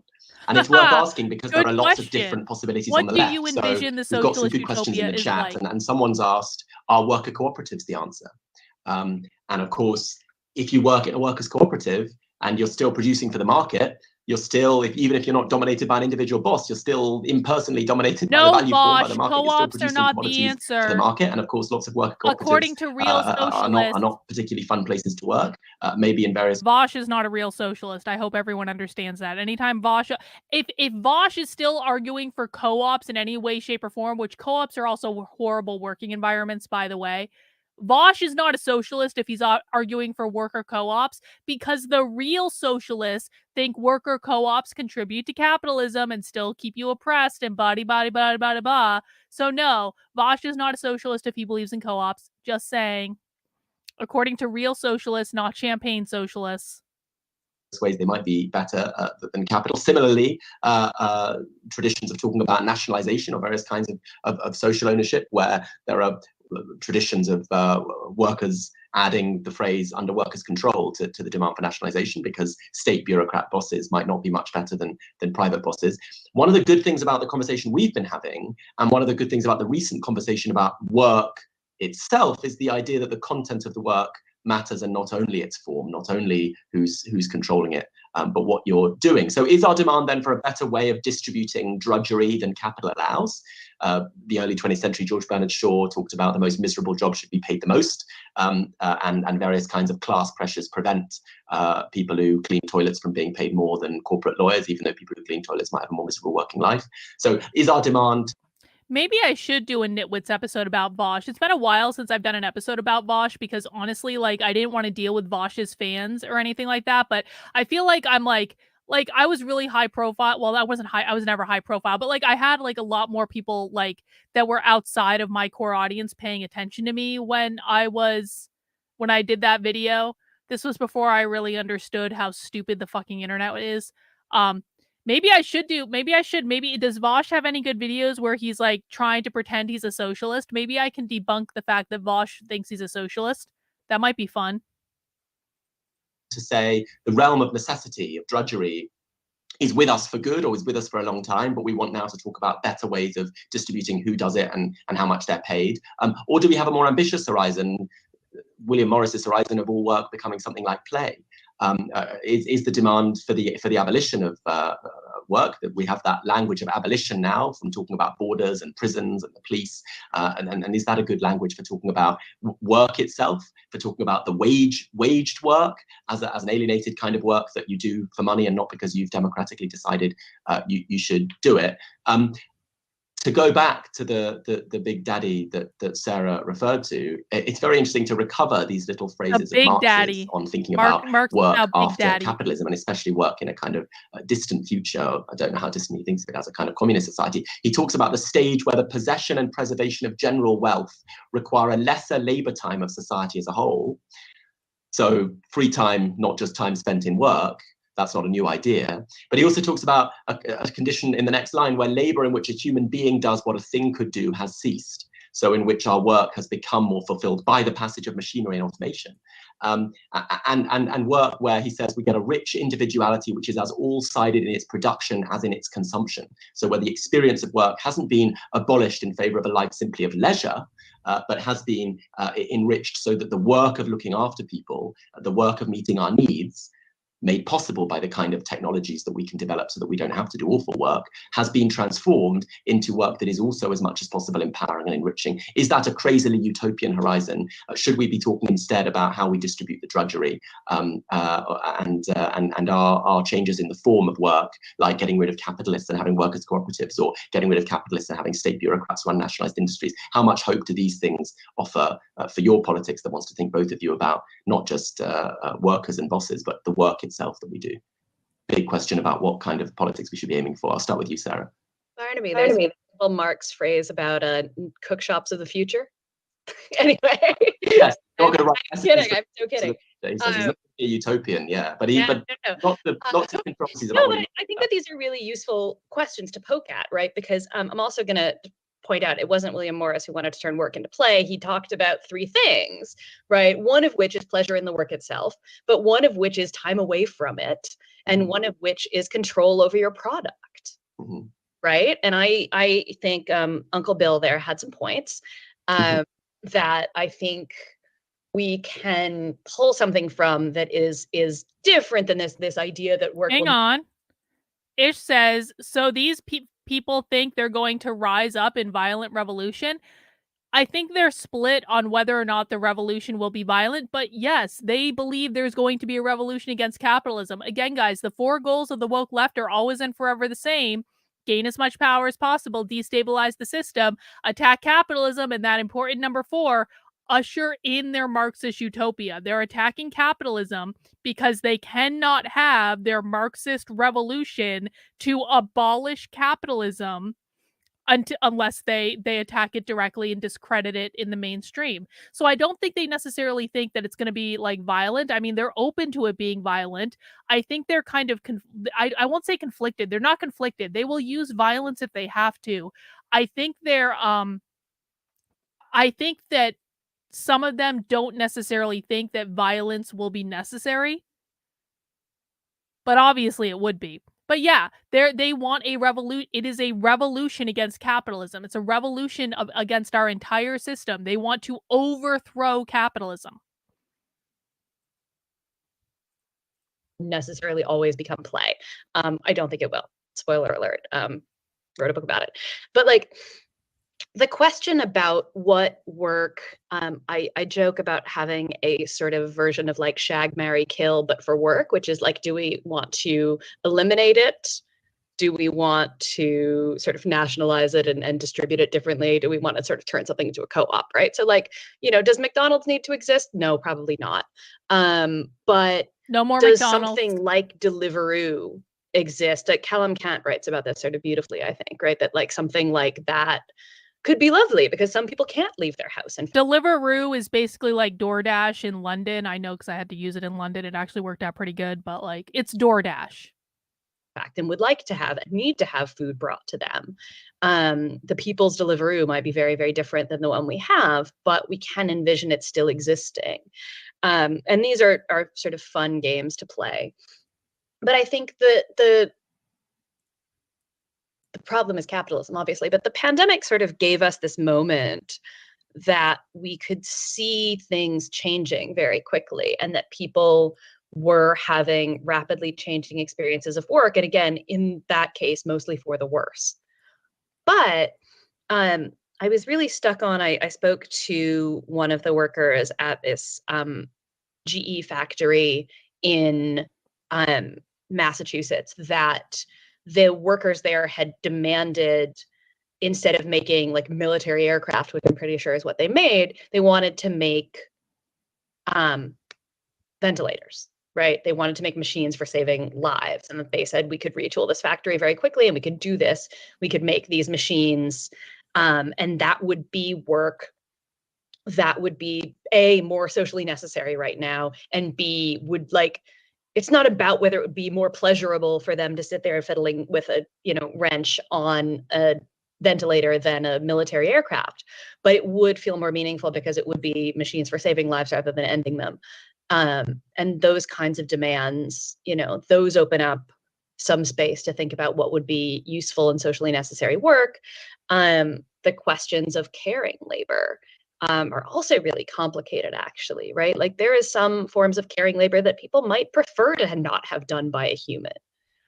There's a lot of work that you could, in fact, maybe have done by machines and therefore give people more of a sense of independence than having to have another person do it for you. Whereas on the other hand, there's a lot of the caring work that is the fact that we are, humans and interdependent and need each other. And I think that, these are, again, just like some of the many possibilities that are fun to sort of poke at and debate. But I really do kind of think like William Morris's point is a useful one to think about, right? That there are three broad things that we can use to imagine shaping good demands around work. And that is sort of more control over it, right? Whether that be worker cooperatives or, nationalized industries under worker control, or just having a union and strong worker power in your existing workplace.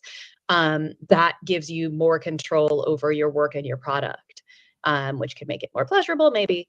And then, again, more time away from the thing. And yeah, till we get to the revolution and then something cook shops of the future. But like the way that we can imagine making demands that can be the sort of non-reformist reforms, right, that bring us closer to something else. That, yeah, I don't actually think William Morris's points are pretty bad guidelines on that front. I certainly agree with that. Amelia? So I think this is always a challenge. How do you imagine something different in the midst of the current thing? How do you imagine something totally different? And you get these kind of very bizarre attempts, especially online, where people are like, what will you be doing in the post-revolutionary commune? And people are always like, well, I'll be the poet or I'll be the potter. You think, okay, well, there won't be exactly the same jobs and not everyone gets to be the poet. But I think there are... See? They know what the jokes are, guys. They're not owns. The socialists know. Some important things we can say. I think the thing I'd want to say first is that Marx notes two hallmarks of the capitalist labor process. One, the surplus goes to the capitalist. This is... Hang on, got a super chat coming in from Queen Beth of the chat. You were... Beth, these are my most favorite 4 words at the start of any super chat. You were right, Carlin. Thank you, Beth. I appreciate that. We've had a very productive few days. I can't wait to share on Zoom. Got to go back to work. Hail, comrades. Bye, fearless leader. Thank you, Beth. Sort of indirectly enforced. It's not like feudalism. You don't have someone coming around saying, give me your, this is what you earned for me, I'm taking it. But it happens, right? The surplus goes to them. The other hallmark is the control over the labor process, like the control over the... People are also asking how socialists view AI. There was actually a presentation at the Socialism Conference specifically about AI. They streamed it, so it's on their YouTube channel. We can watch it if you guys want. I haven't watched it yet. I think, didn't you watch the AI presentation?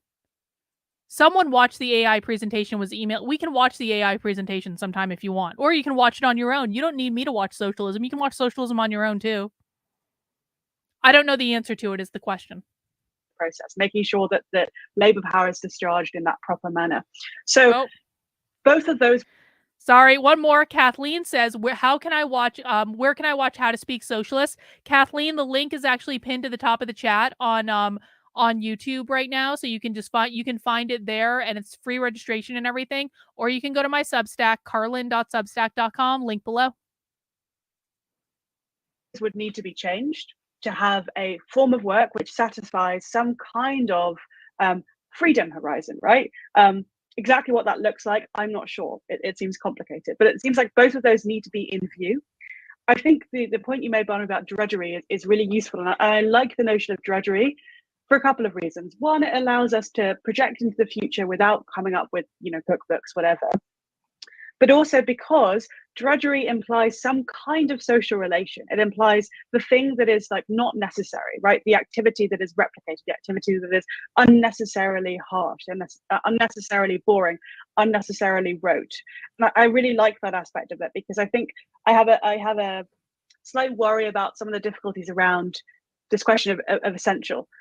Because there is a two-faced direction to it. One is that essential points to a future in which people can collectively decide what is good, what is necessary. But the other is that it talks about, sometimes there's a tendency to talk about the society we live as if that's already that kind of society in which we have the power to decide genuinely what is essential. And I don't think we do. And I think we saw this in the pandemic, because as much as it was such a useful tool for organized labor to say these jobs are essential, therefore pay us more, we also had the fact that it was up to the state, up to employers to say this is essential or not. And as always, Pluto Books is another the Germans socialist had a publisher. troublingly direct way of expressing this notion of essential, which was to say system necessary rather than essential. And I think that cuts through some of the kind of the potential for the left symbolic intervention, right? System necessary, right? Essential for what? Well, the maintenance of the system. So I like drudgery because it cuts through that in a really helpful way, I think. And I think a horizon of reducing drudgery is a really important one, and taking into view the entire social provisioning. I saw there was a question about care receivers, and I think that's an important way of bringing that into the fore, thinking about the total provisioning and reducing the drudgery around that, but improving the standards for everyone. That seems very, very important. Because we want to avoid that kind of replication of our present world via, which job will you have in the commune, or the imagination that the future we desire is already present in the world in which we live, because it simply isn't. And I think the notion of drudgery is one of many tools that could take us from where we are to where we want to be without that kind of idealism creeping in. A wonderful way to end. Thank you so much to Amelia and to Sarah. It's been great to have a discussion in which we clarify that the business of the left is about making people free. It's not just about, though it is about free means ensuring overthrow that people have more capitalism. money and that the money doesn't all flow to the top. And that's important partly because it makes us freer to do the things that we want in life. But it's also a more ambitious horizon than just the economistic. It's about ensuring that our time is not spent controlled by other people or controlled by an impersonal force called the marketplace, but one in which we feel empowered to control our lives, and one in which the work of providing for our needs is, where it's difficult, managed and distributed reasonably, and also made as beautiful and as enriching and as liberating as it can be, and not kept difficult and kept awful because it being awful makes profits for a few and enslaves ultimately all of us, even those making profits, to the control of the market mechanism. So that idea of a left which reclaims work and makes it a space of freedom has been a wonderful one. Thank you so much to Sarah. Thank you so much to Amelia. Thank you to my wonderful co-host, Annie, who has been dealing with her daughter and tells me to round up so she can go and deal with her daughter more. So thank you to all of you. And you've been watching Salvage Live, brought to you by Haymarket Books and Salvage. Our last issue had a marvelous essay by Sarah in it about grief and the work of mourning. All right, guys, that'll wrap it up. Now, just so you guys know, Salvage is a publication that socialists do. That's like, they have so many of these publications that are running around. I subscribed to one of them at the Socialism conference to get a poster of like Angela Davis, because I want to get it framed and hang it on my wall.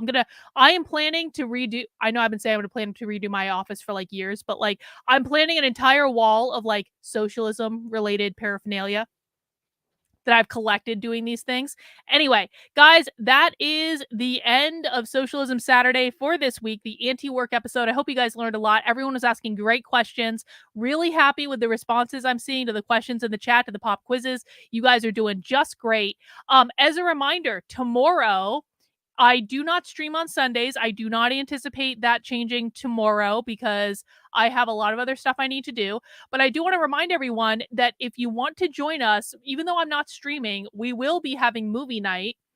And the movie that we will be watching tomorrow in the supporter Discord is Stir of Echoes. I'm really excited about this. Great movie. If you've never seen it, great Halloween movie. One of Kevin Bacon's best movies, so far as I'm concerned. Really underrated movie. So that'll be happening tomorrow in the supporter Discord at 8 p.m. How do you get access to the supporter Discord, you ask? Well, I'm glad you did. What you do is you head over to Carlyn, KARLYN.substack.com, and you subscribe for $8 a month or $80 a year. You can also become a paying supporter on my locals, in my Patreon, become a member of this here YouTube channel, become a subscriber on my Twitter.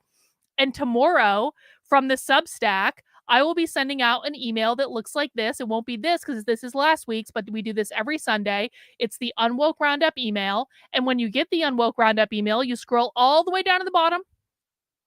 And at the bottom, under the supporter perks section, under this here red box, which will disappear when you are a supporter, you will find links to our 2 community Zoom calls that we do during the week on Mondays and Wednesdays. You will find a link to our Bitchcraft, which will be next Saturday. I had some confused people thinking Bitchcraft was today. Today is the first Saturday of the month. We do Bitchcraft on the second Saturday of the month. So that will be next week. The link will be in the email. You will also find the link to the supporter Discord. And when you get into the supporter Discord, just let us know what platform you came on, whether it be from Substack or Locals or Patreon. I will be posting the link to all of the other platforms tomorrow sometime, and you can come in and get verified before 8 p.m. and come and join us for Stir of Echoes. As a reminder, you can also right now find my class, How to Speak Socialism, on the Substack. I'll show you where. If you go to my Substack, head over it's right on the homepage right now. Learn How to Speak Socialist, available on demand. It's also at the very top of My Day with the Socialist section. So that is going to be the webinar that I did this week for 2.5 hours, where we broke down the basics of how to speak socialism.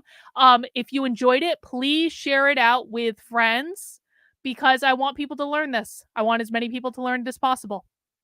Stir of Echoes is tomorrow, not next week. That's right, bot. All right, guys, that's all I have for tonight. Thank you for joining me on YouTube. Thank you for joining me on Rumble. Thank you for joining me wherever you're watching on. Please make sure you mount the like button on the way out the door. Please make sure you are subscribed on whatever platform you're watching on. I'll see you guys tomorrow for movie night. Have a good one. We'll see you soon. Bye.